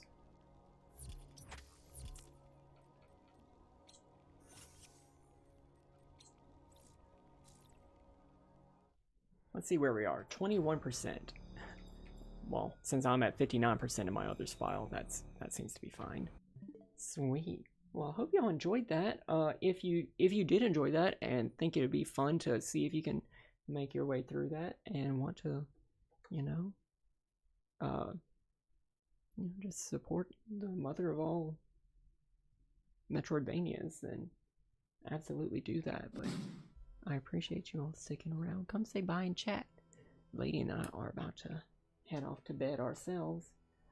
Cause we got like I got like 5 hours of sleep. Lady got like 15. But yeah, see you later. Thanks for sticking around. Kit, Tank, Yati, and everybody else who is stopping by. I will see you all next time. Bye bye.